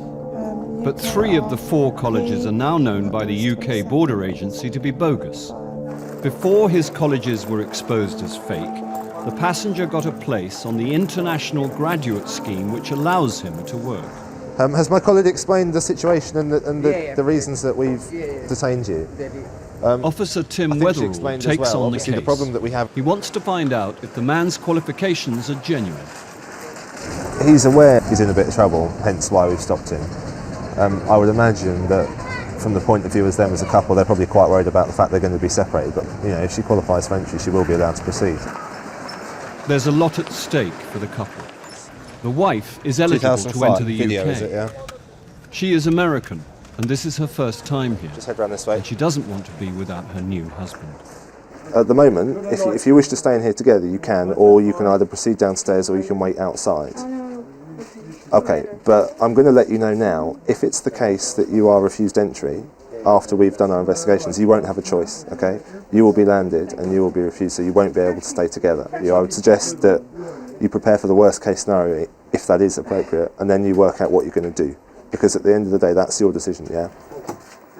The newlyweds will only come into Britain together if the husband can prove he's a genuine graduate. But it will take some convincing. Officer Weatherall has a thick file of evidence against the college that issued his qualifications. We've encountered so many students from this particular college, and you know, at the end of the day, most of them have just admitted that they've never actually studied there at all. They've never gone to any classes. Some of them haven't actually ever been to the college. They just paid the money to get the certificate to get an extension of stay in the UK. Well, I've yet to encounter personally a student who has actually been to the college and studied there. He may be the first, you never know, stranger things have happened, but I'm not holding out much hope in this case. I'm just going to go through and interview you now, okay? So just follow me through this way. Just head in there, grab a seat on the far side. We haven't just stopped you on a hunch here. As I explained to you, we've got a lot of information about yourself and about the college and about the types of course that were on it, okay? And did you actually attend Westminster College of Computing 4 days a week? Yeah. So how many modules did you take then? I think 4. What were they all called? One is business work. Business work. Yeah. That's a module in a postgraduate diploma is called business work. Yeah. Okay, next. I can't remember. So you can remember one of your 4 modules. I can't remember. Did you take exams? And I'm guessing you can probably only remember 1 or 2. Can't remember anything? Not even the ones that you mentioned before? No. This is a 45-page document, yeah? I've got 45 pages there which prove to me that any degree that obtained from Westminster College of Computing is completely bogus. You need to start being very honest with me, or you're going to have a much bigger problem than you do now. You haven't, sir. I don't believe you. I swear to God. The fact is, looking back through the colleges you've studied at, all of them are known to immigration for being problem colleges. So I have real issues with the fact that you've ever studied here at all. I've done some computer course as well. Here or? Oh yeah. When were they? That was in Stratford, I think. It's a first college. Another college that's been closed down for issuing bogus certificates. Is it? Yeah. It's not looking good for you, is it? Coming up, clandestines up their game in Calais. They've taken the slats from the side of the lorry and then repositioned the boxes back across the top of themselves. And the newlyweds face an early separation at Heathrow. I'm not happy with you. You will be detained by immigration until we get to the bottom of it, okay?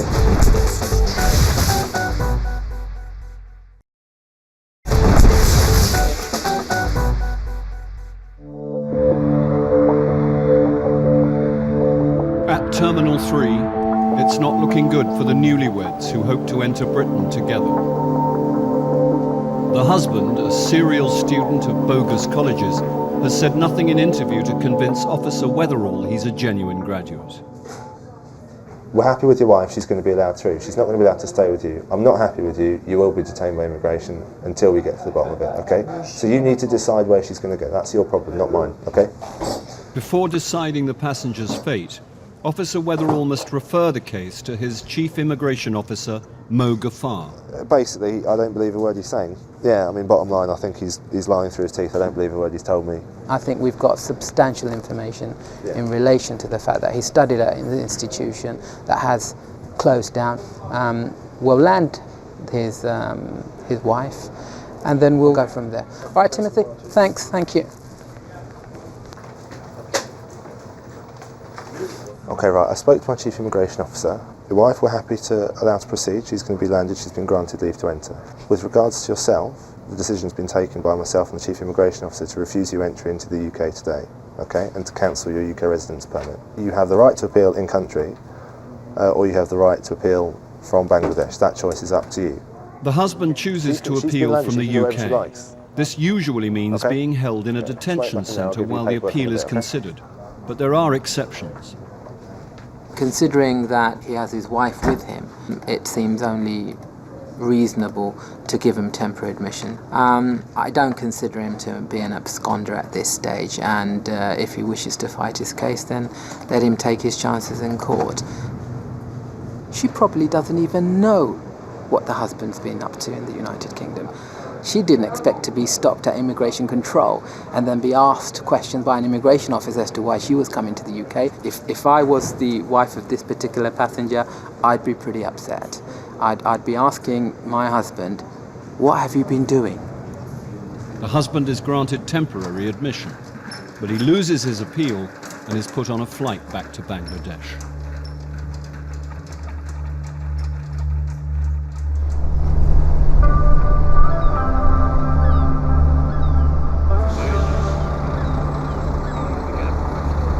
In Calais, the trucks keep on coming. They bring 20 million tons of freight through the port every year. Rich pickings for migrants intent on getting into the UK illegally. Not every truck can be searched, and no one knows how many clandestines make it across the channel. But 19,000 a year get caught at the Calais checkpoints. With so many failing, they look for ever more ingenious methods of concealment. And the search teams have to get wise to them. We've come in the lorry, and as you can see, there's a flat load in here. Obviously, there's a distinct smell of clandestines.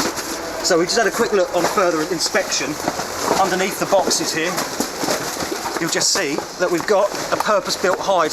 Probably the illegals have made themselves. They've taken the slats from the side of the lorry and then obviously repositioned the boxes back across the top of themselves. You right there, gentlemen? Where are you from? Afghanistan, Iraq, Iran? Afghanistan. Speak English? No, speak English. You speak a little bit, don't you? Yeah, which one of you speaks English? Gentlemen, hello? Take your hoods down.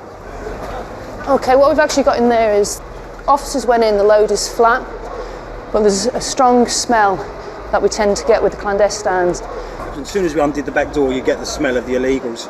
It's an unwashed bonfire smell. These people have been living rough for months, so you know you generally get that nasty odour. But yeah, it's always the giveaway. Someone's smoking. Put it out. Put that out. Wherever you're smoking, put that out. Wait, put it out. Whoever that is, put that out. Come on, first one. You stay here. Hey, come on, mate. Come on, out. There are 6 clandestines, all from Afghanistan. It looks like some of them are trying to get to Britain on a regular, perhaps even daily basis. I think he was one of our 17 yesterday, Tam. Tam, Yeah. the next one coming out? Yeah, I think it is. Yeah, he was. The last clandestine that's just come out was one that we detected in a find of 17 in the yoghurt lorry yesterday. He's got yoghurt on the back of his coat and his trousers. Okay, give me your foot. Good foot. Take a good one. And away you go. We see the same clandestines regularly. Not every day, but we might see them over a week or 2 week period. We might see them 2 or 3 times. At the moment we're seeing people and they're telling us that they've been living in the jungle for anything up to a year at the moment. They're still here, we're still finding them, so we will see the same people time and time again. Fines served on the freight company and driver add up to more than £6,000. But the clandestines are yet again free to leave the port and return to the jungle. And as the search teams can't check every truck, and with clandestines trying their luck every day, there'll always be some who slip through the net and enter Britain illegally.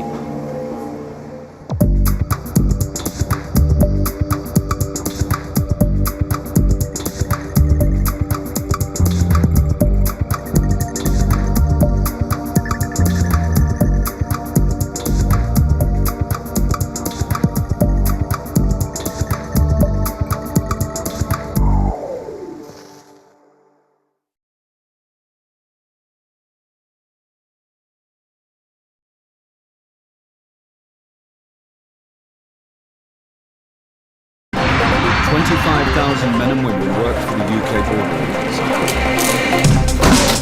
At home and abroad, their job is to seek out the lawbreakers and imposters who don't have a right to be. They are the UK border. Tonight, the man at Okay, Heathrow sir. who Give wants me a to few see minutes. his husband. You met your partner in October 2007 in London. In 2007. How did you do that if you weren't in the country? The restaurant in Stoke with a secret door. Give the wall a push. And we've got a hidden bedroom. And wedding bells in Glasgow are silent when a man is arrested on his big day. Imran! They're arresting me!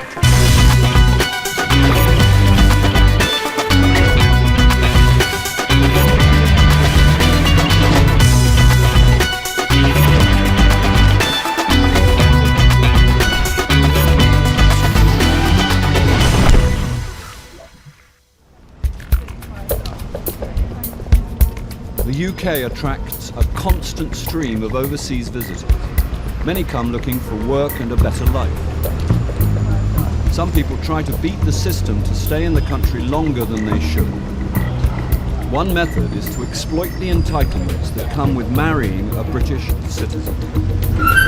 Today in Birmingham, Chief Immigration Officer Kevin Jolly and Immigration Officer Tina Ooligan are on their way to a registry office.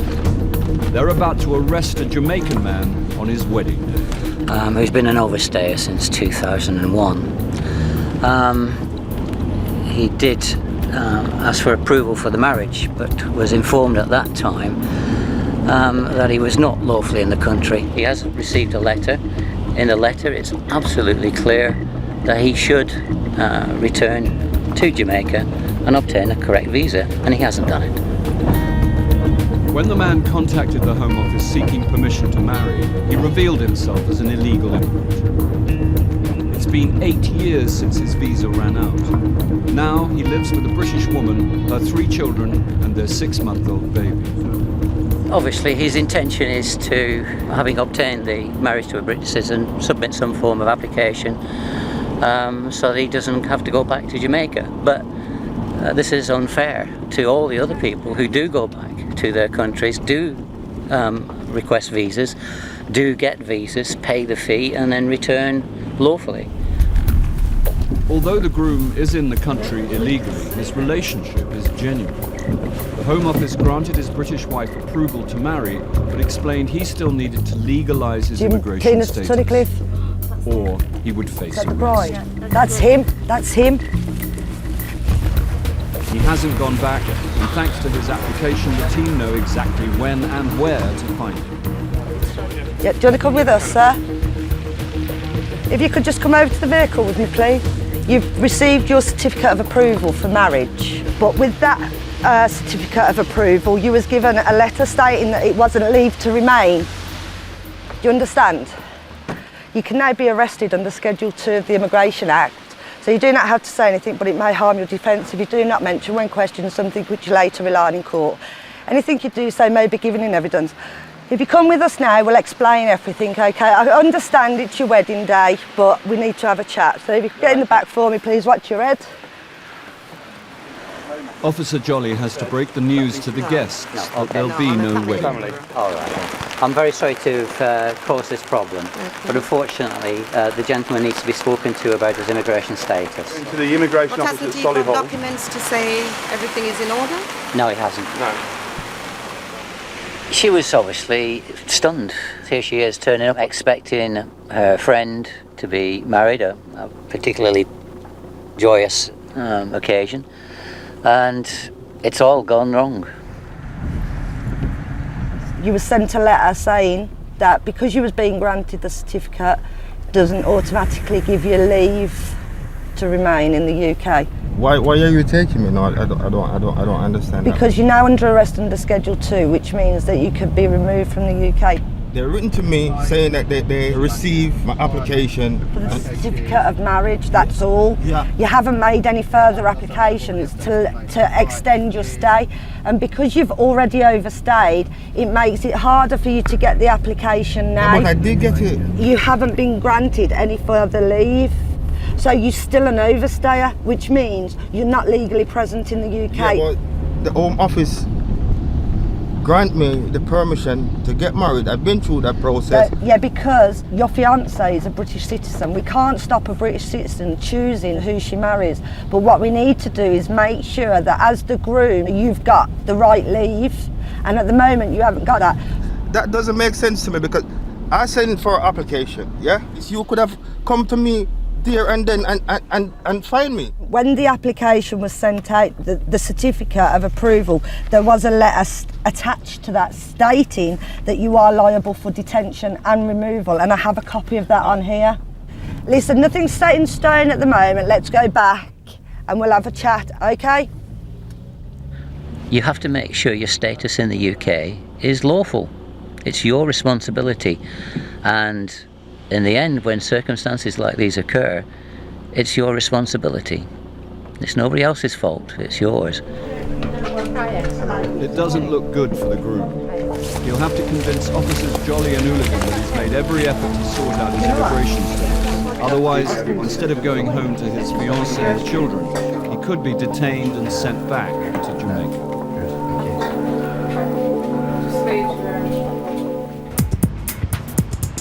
Coming up, the enforcement team tests a student on his 5 years of studies. What qualifications have you got? Just her. And wedding day blues in Glasgow. Just one word with my brother, I will leave. Yeah, what I did wrong, you tell me first.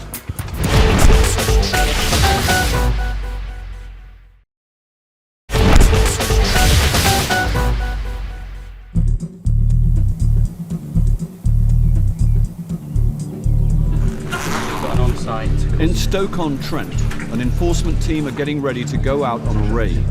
They're targeting a business they believe is employing illegal workers. Okay, ladies and gentlemen, welcome to this afternoon's jobs. The visit will take place at a superb Chinese takeaway just down the road called Hu Fook.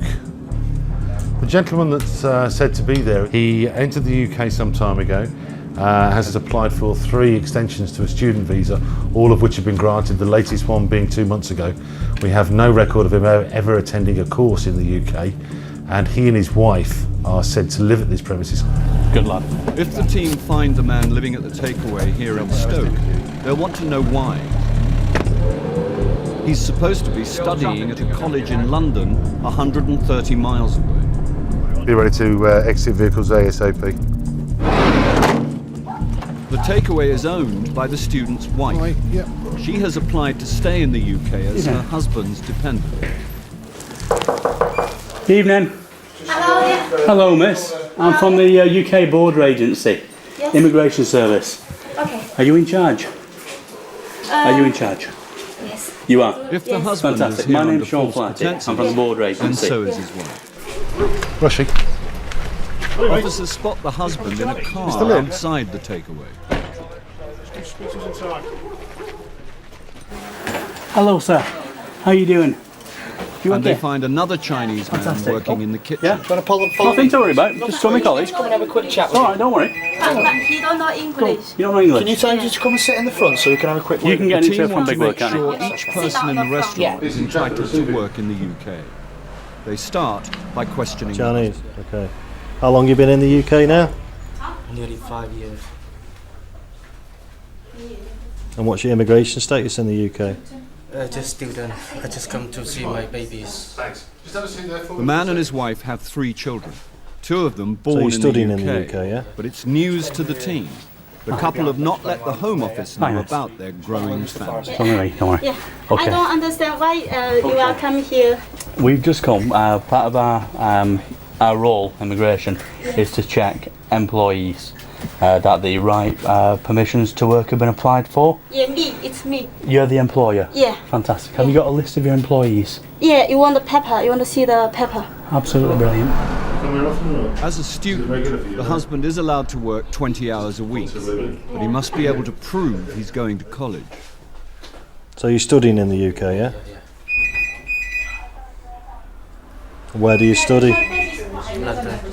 And what's the name of the college? I just been changed because I finished. Well, you must know where you're studying. Eh? You must know the name of the college you're studying at. Yeah. And what is it? I think I can't remember the name because I just changed. So where were you studying before? Just same college. No, same in London. Yeah, what's the name of that college? The business college. And what was that address? What road was it on?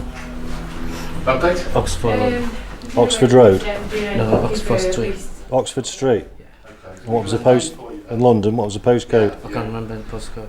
How long did you study there for? Just 1.5. 1.5 years. And what qualifications have you got? None at all? No. Okay. Just take a seat for us, please. The man appears to have little in the way of knowledge or qualifications to show, but he has some papers he believes will prove that he's a genuine student. It's all right if I have a look at this.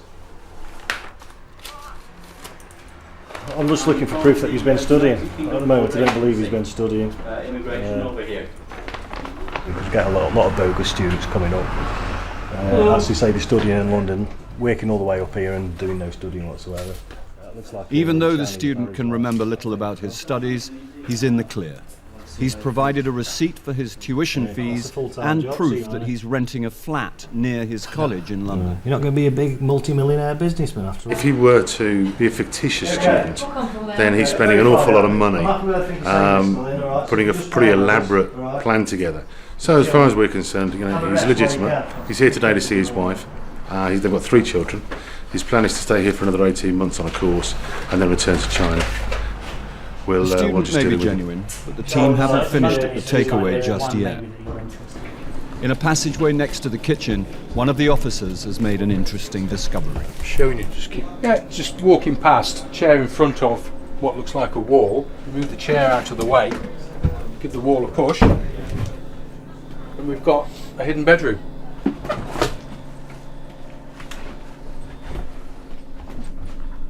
Obviously somebody's sleeping, well, living in here. Telly, bed, clothing, etc. Quite well hidden. You could quite easily walk past it and not see that there's a room here. Makes you think that obviously the person that's in here wants to remain hidden from anybody visiting the premises. Next, the spotlight will be on the man found working in the kitchen. He'll have to prove he has the right to be in Britain.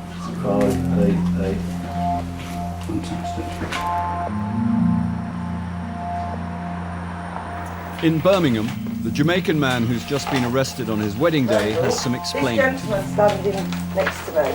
His bride was granted permission to marry him, but he still needed to legitimize his status by returning to Jamaica to reapply for a visa.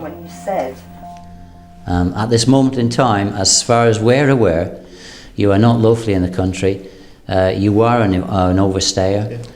It is an offence. If you grant me the certificate of approval, so you could have refused me there and then I say, okay, no, we cannot grant you permission on the basis that you're an overstayer, so you need to do this and you need to do that. Why put me through that? Grant me the permission and then at the same time pick me up from there. That does make sense to me. Another alternative is to come and take you from your home, but the situation is you may well be there with children. Now, what happened today, you have to admit, was the most gentle way of taking you out of the situation. Why didn't you just go back to Jamaica a long time ago, save yourself the money and all of this nonsense, get a visa and come back with a visa? But it's not really just one thing to say, okay, this was the reason, definitely reason. But things just get dragged and I say, okay, there's that you need to do something about yourself now. And I started to do it. Sure. And I did it.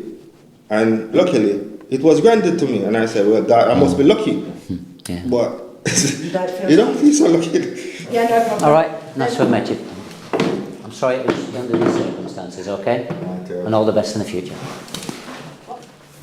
He's very compliant. Truly hurt by the way the situation's gone. But it's something that's going to have to be done, so it's better to do it now rather than later. After 2 weeks in detention, the man is taken to Gatwick Airport to be put on a flight back to Jamaica. It's a far cry from the dreams he had on the day of his wedding. We make all the plans. Can you imagine that? Just imagine that. So we got food, we got the art, we got music. Everything was being prepared.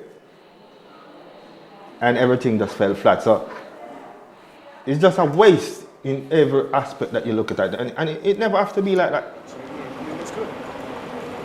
I didn't want to go back like this. I don't mind going back. I know going back would have been a part of the process, but not like this. Not all attempts to use marriage as a way of staying in the UK are based on genuine relationships. Today, a team in Glasgow are targeting a man they believe has gone one step further in his search for permanent residency. Officer Ian Stewart and Officer Jeff Hunter are planning to intercept the man moments before he gets married. Today we're off to visit a registrar's office in Glasgow where we are going to investigate an alleged sham marriage, and we've received intelligence which tells us that a gentleman is going to marry a British lady, and he may not be entitled to be in the country and therefore not entitled to get married. Are you ready? Guys, we'll be downstairs. Today's groom is a Pakistani man who came into Britain on a student visa in 2008. But his history with the UK border agency is not good and suggests he'll try anything to stay in the country. The target has been in the UK previously, claimed to be a Bangladeshi national, and he was claiming asylum, and his asylum application was refused, and he was actually removed back to Dhaka in Bangladesh. So his own credibility is in doubt.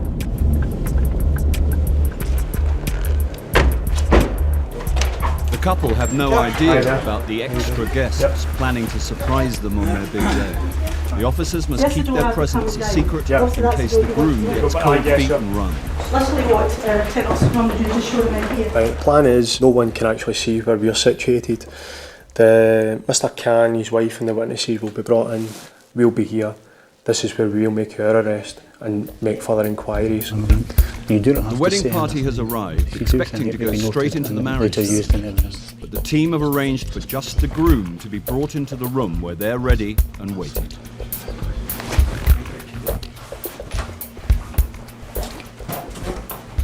Hello sir, you'd like to come in here for me please? Yep, hello. I'm an immigration officer from the United Kingdom Border Agency. So I'm arresting you as a suspected immigration offender. You do not have to say anything, but anything you do see may be noted and later given in evidence. For the moment, sir, for your safety and for mine, I'm going to place handcuffs on you. So I'd like you to put your hands like that for me, please. Out of you in front of you like this. I will not do it till I see my lawyer because... no, at the moment, sir, just put your hands up here for me. All right? What I did just keep them, wrong? that'll be explained to you, sir, okay? You're under arrest at this moment in time as a suspected I got all the legal documents with me. Yes, listen carefully. Do you understand? I can't believe that. I mean, I got all the legal documents with Do you me. understand? I come through all the home office process. Yes, just take a seat over here for me, Mr. Khan. All right? Right, so, can you tell me why you're here today? Because I'm here to marry with my fiancée. Okay, how long have you known your fiancée for? Since August 2007. And where did you first meet? We met in the market town center first time. And we started dating each other. Why are you marrying now, sir? Why are you getting married now? Because I've been this lady from the last 2 years. Okay, and she's very caring, and we've been friends together first, and then we realized that we fell in love, right? And she asked me one day, and he said, she asked you? Yes. I said, you really like me, you really love me? I said, yes, I do really like you, love you, and I really care about you. And she did as well. All right, Mr. Khan, is this a last-ditch attempt for you to stay in the United Kingdom by marrying a British citizen? Well, look, to marrying a British citizen is not a crime, is not illegal, right? I didn't ask you that, no, Mr. Khan. Listen to the question. If somebody fell in love with me and I fell in love with you and we cohabiting each other, right, is not a crime, right? Have you paid Just to marry you. No, I did not pay any single penny. You can ask her right now. She's there. All right, Mr. Khan. What we're going to do now is we're going to take you to a vehicle which is parked at the back of this building. Can I see my lawyer for 1 word? 1 minute? You'll get a chance to personally speak to him later. You can do that later, okay? No, I'd like to just have one single word. No, just listen carefully, sir. I'm trying to explain to you. Otherwise you can use force or beat me. Well, you I'll need be to screaming. listen to this officer till he explains everything to you. Whatever, okay? you kill me, you beat me, but I want to have... Sir, please, there's no need for that kind of talk. We're not going to kill you, we're not going to beat you. I'm trying to explain to what's going to happen. Listen, Mr. Khan, listen. You're under arrest, you do as we said just now, okay? My got a mother heart condition, right? Okay? You have to inform my brother at least. Well, sir, we will... No, first you go and tell you're arresting me. No, you first you go and tell arresting me. Stand up. But Mr. Khan, if you do this nice and quietly, then your mother won't get upset, will she? You will be given the chance at the police station to ask who you want informed, okay? All right. And you will speak to yourself. And we will tell everyone here what's happening. Imran! Let's go. So that's enough. Don't shout. Imran! Imran! Imran! They're arresting me! Imran! Excuse me. Yaar, gazala se baat karo yaar. Excuse me, please. No, upstairs you're not allowed up here. Do this properly, sir. I don't care who you are, just know you're not allowed up here. Just one word with my brother, I will leave. Not here, at the police station. Yeah, what I did wrong, you tell me first. We will tell you. Explain everything to you. Can you explain this immigration here? What I go through all the documents, paperwork here. Explain everything to you at the police station, okay? You need to calm down. Okay? Everything will be explained to you there. Just sit in the car, sir. Just turn around, head down, keep your head down. That's it. Just sitting there. We're going to go back up now. We're going to speak to the wife, we'll speak to the brother as well and let them know, fill them in with the circumstances, but we'll speak most importantly with her first of all and see what the story is that she's got to give us. Okay.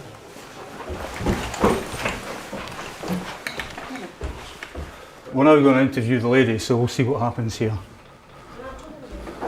Well, you tell the truth. Take a seat here, man. Okay.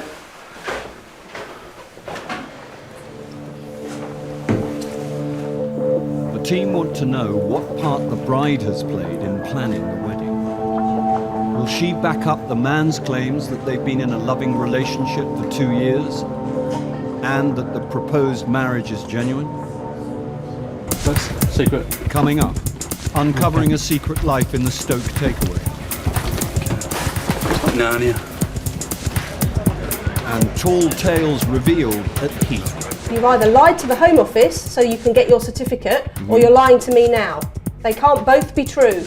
You can't have been in Brazil and met him.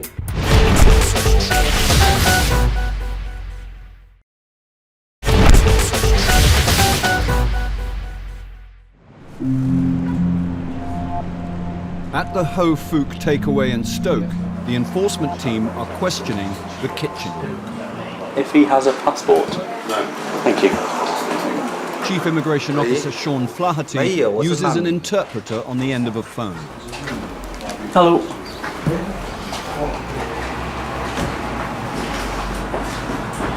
Playing the sound. Okay. The man, who says he's an asylum seeker, claims he's just here as a guest of his friends and helping out a little in return. Okay. Yeah, absolutely. He has a letter from the Home Office about his asylum claim, which he keeps in his room. What's this? Secret. The hidden cubbyhole next to the kitchen. Narnia. Fantastic, thank you. He claims the letter confirms he has permission to work. These are yours. Officer speak a bit of Flaherty English, spots yeah? a second letter the man is less keen to have. This one here. Yeah. Which you've quite rightly said. They will say there's no restrictions on you taking employment. Back in 1998. Yeah. But then, back in March 2008, you are not allowed to work.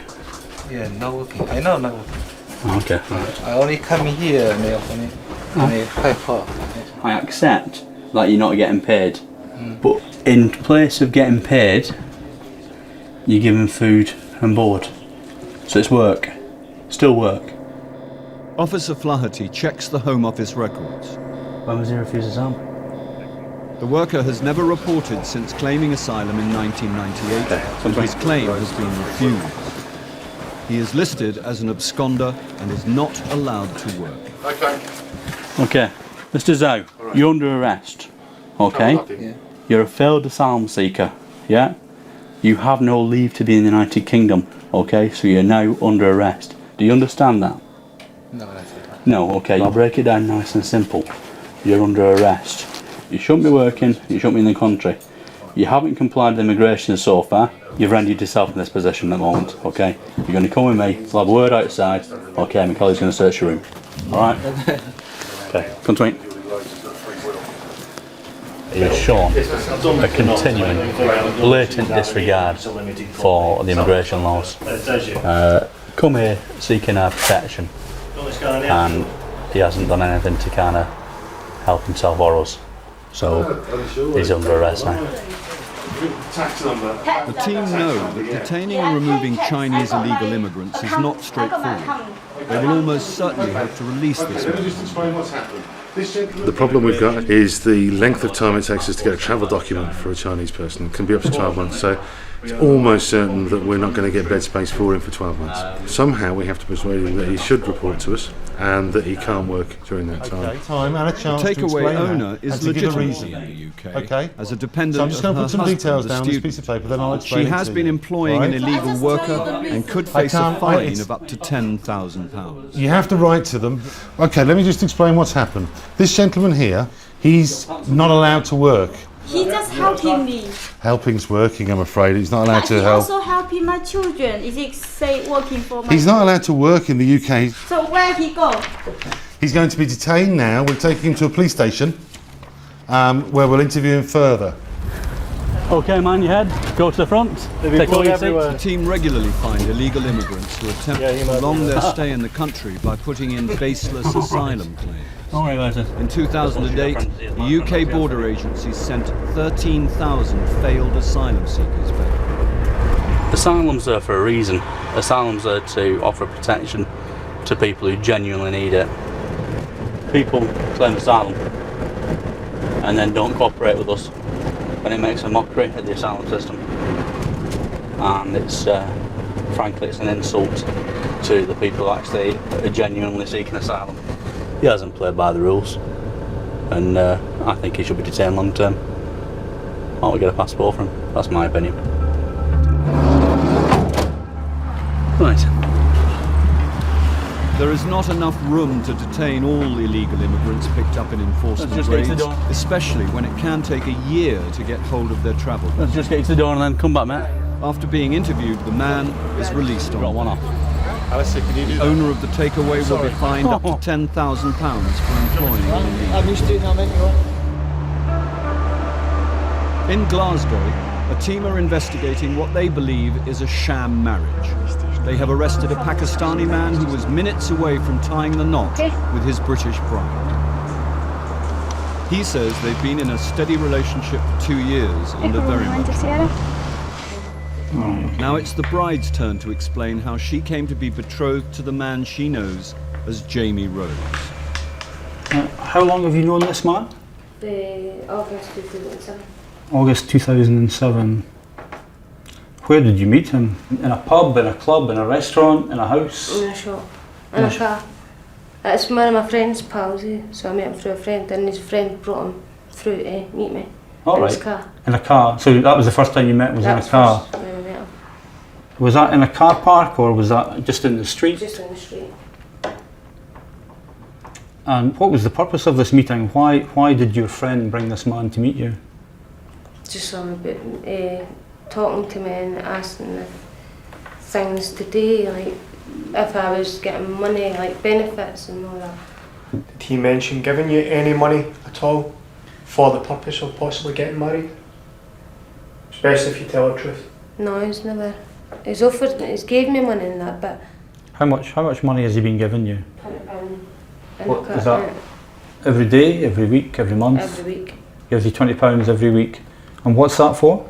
That's just to help me out if I'm stuck with stuff like for gas and the like and that. Whose idea was it to get married? It wasn't mine. All right. Did you fill in a form to get married? Because I've seen a form with all your details on, about your name, your mother, your father, and it's signed by you. I signed it, but I never filled the form in. So you didn't fill the form in, it was filled in for you by... I don't know who by. But it was filled in when you saw it. I filled in when I saw it. Did Jamie not tell you what it was for? No, Jamie just said sign your name there, that's what I got told today. And has he ever mentioned to you about getting married so that he can stay here in the United Kingdom, stay in Scotland? Have you ever discussed that? He mentioned something like that.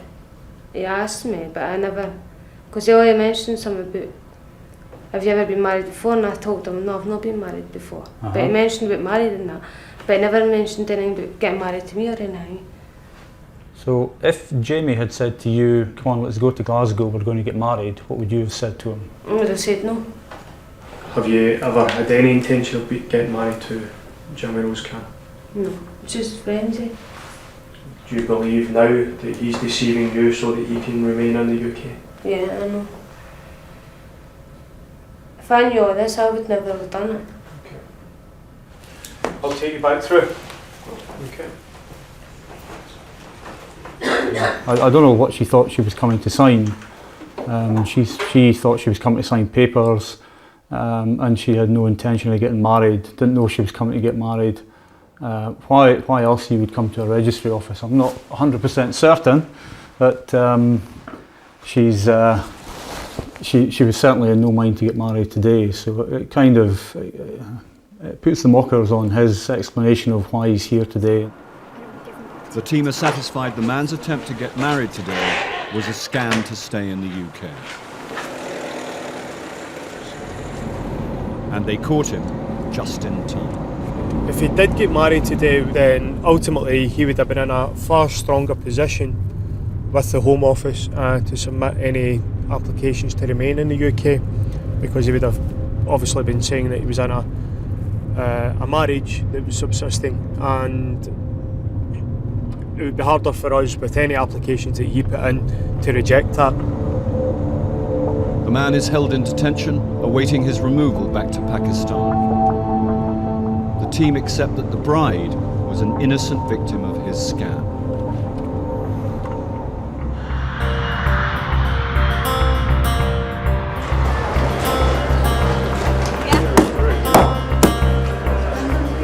At Heathrow's Terminal 3, a Brazilian man has arrived to see his British civil partner. They got married the last time he was in the UK, and now he wants to spend 6 months with his husband. Chief Officer Matt Dyson asks Officer Lee Salih to investigate because the passenger claims to have another important reason for his visit. He's on police bail and due to appear in court. He says he was arrested after visiting a sick Greek friend in a hotel who had overdosed on cocaine. He says that he was not using the drug, but he was arrested anyway. Okay. We need to speak to the police. How serious, is the investigation into him, or is it something that they would let slip and just not be that bothered about if he wasn't actually here? Yep. If it is quite serious, is he somebody that we should be admitting anyway? To find out, Officer Lee needs to know more about the passenger's brush with the law. Let's phone the police.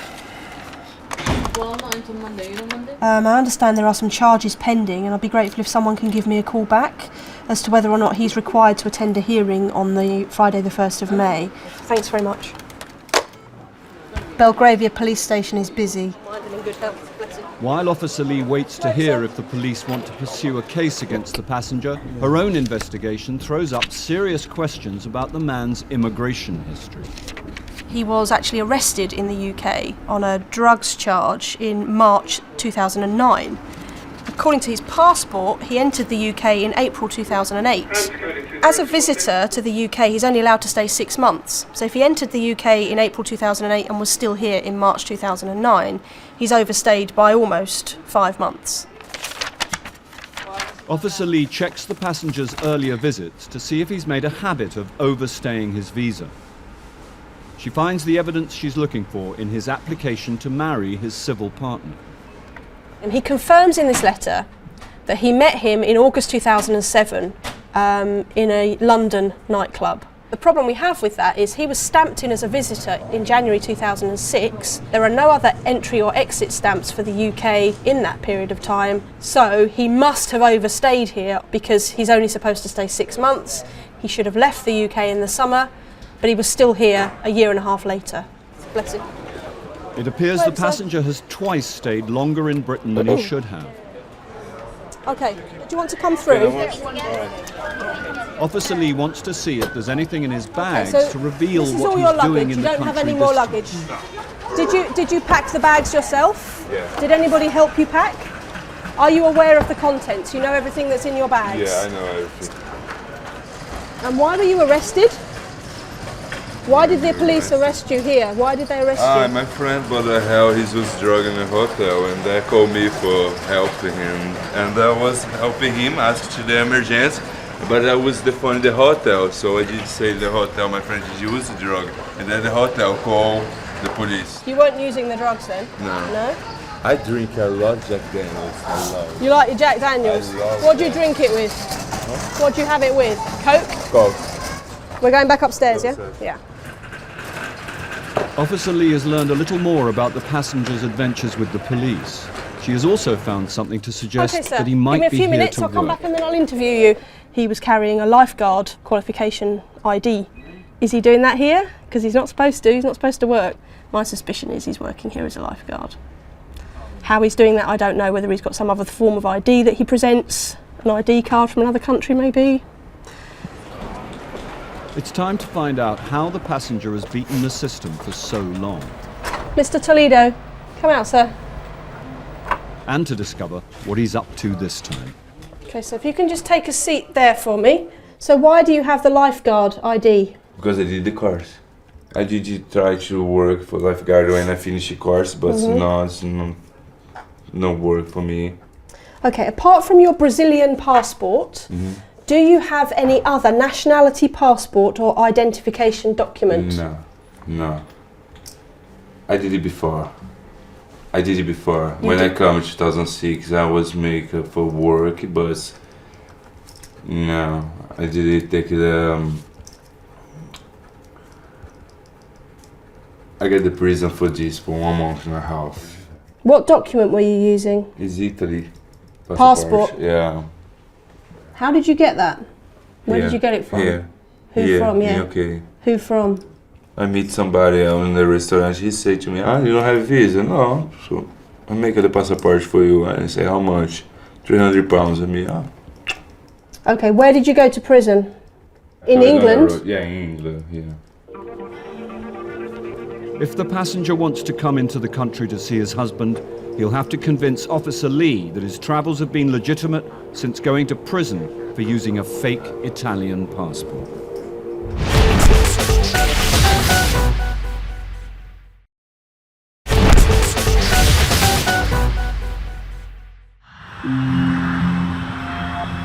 At Heathrow, the story given by the passenger from Brazil is not adding up.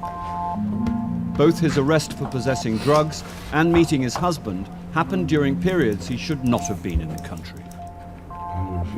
Officer Lee suspects he's been using a fake Italian passport to get in and out of Britain.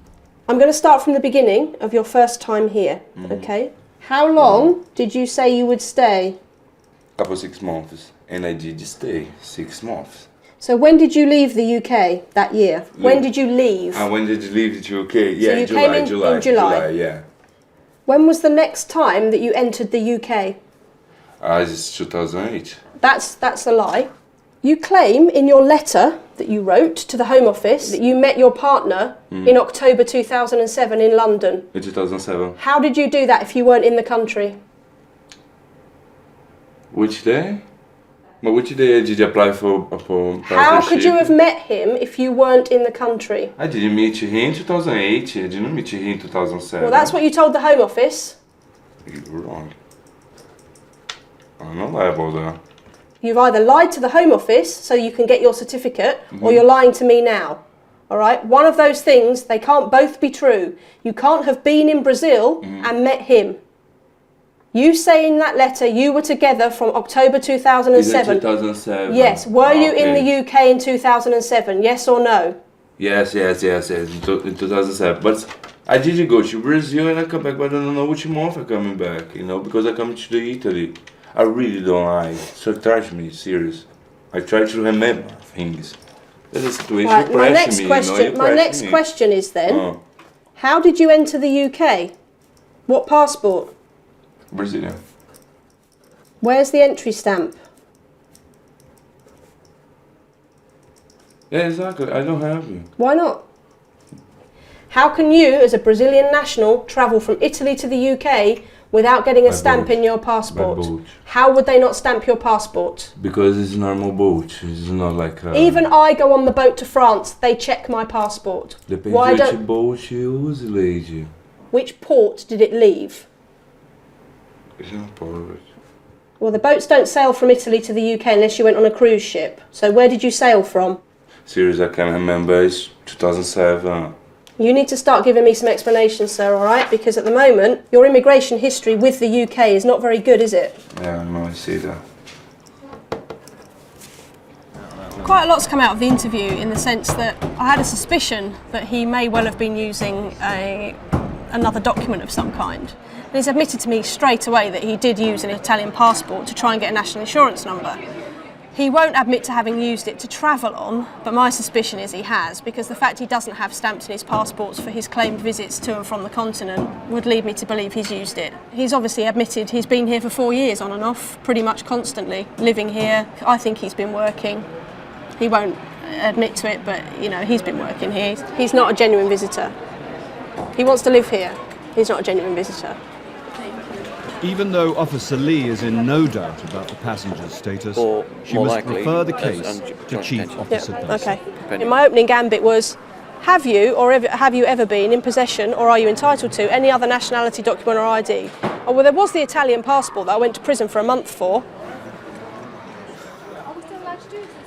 Ka-ching. So he's either overstayed or he's been in and using out a using dodgy a fraudulent document. Either way, it doesn't sit He went well. to prison for a month. He used it to try and get an NI number, and it was deemed forged, because it was. Has he used it to travel though? He says not, but I don't believe that. Well, but then he's damned by his own words. He's either used the document to travel, which again is illegal, or he's overstayed. He can't have it both ways. And he acknowledges that. Right. Well, we'll just have him as an overstayer then. Okay, no worries. Yeah, I'll do it. Thanks. He's a serial abuser of UK law and the immigration system. He's overstayed twice. He's apparently, by his own admission, done a short period of time for using a false Italian passport, and he's currently under investigation for drugs charges. I don't consider that that's the sort of person I want to be letting in. Mr. Toledo. Hello. I'm afraid I've got some bad news. Which kind of bad news? Bad news is that you're going to be refused entry to the UK. We're not allowing you in. No, in UK. Not coming into the UK, and we're going to send you back to Brazil on Sunday morning. Well, I don't understand okay, why well, you let because me you're here. coming here as a visitor, and you've been living here as a visitor. You're not allowed to do that. No, the first time, but now I was married. It's another situation. But you don't have the right visa. See, I'm in this. If you read your Home Office letter, sir, it quite clearly says that doesn't mean you can stay and live here. You still need to sort the Thank paperwork you. Sorry out. about that. All Sorry right. about that. Thank you. Have a safe journey home. All right. He's shown a blatant disregard, really, for immigration rules. He may not understand it. He may claim not to understand it. But the fact of the matter remains, that stamp in his passport tells him he can't work and he can only stay for 6 months. He's broken at least two occasions he's stayed longer than he should, so them's the rubs, I guess. The police do not pursue the drugs charge, deciding instead it's better the passenger is kept out of Britain. He's put on a flight back to Brazil, where he'll have to hatch another plan if he wants to see his husband.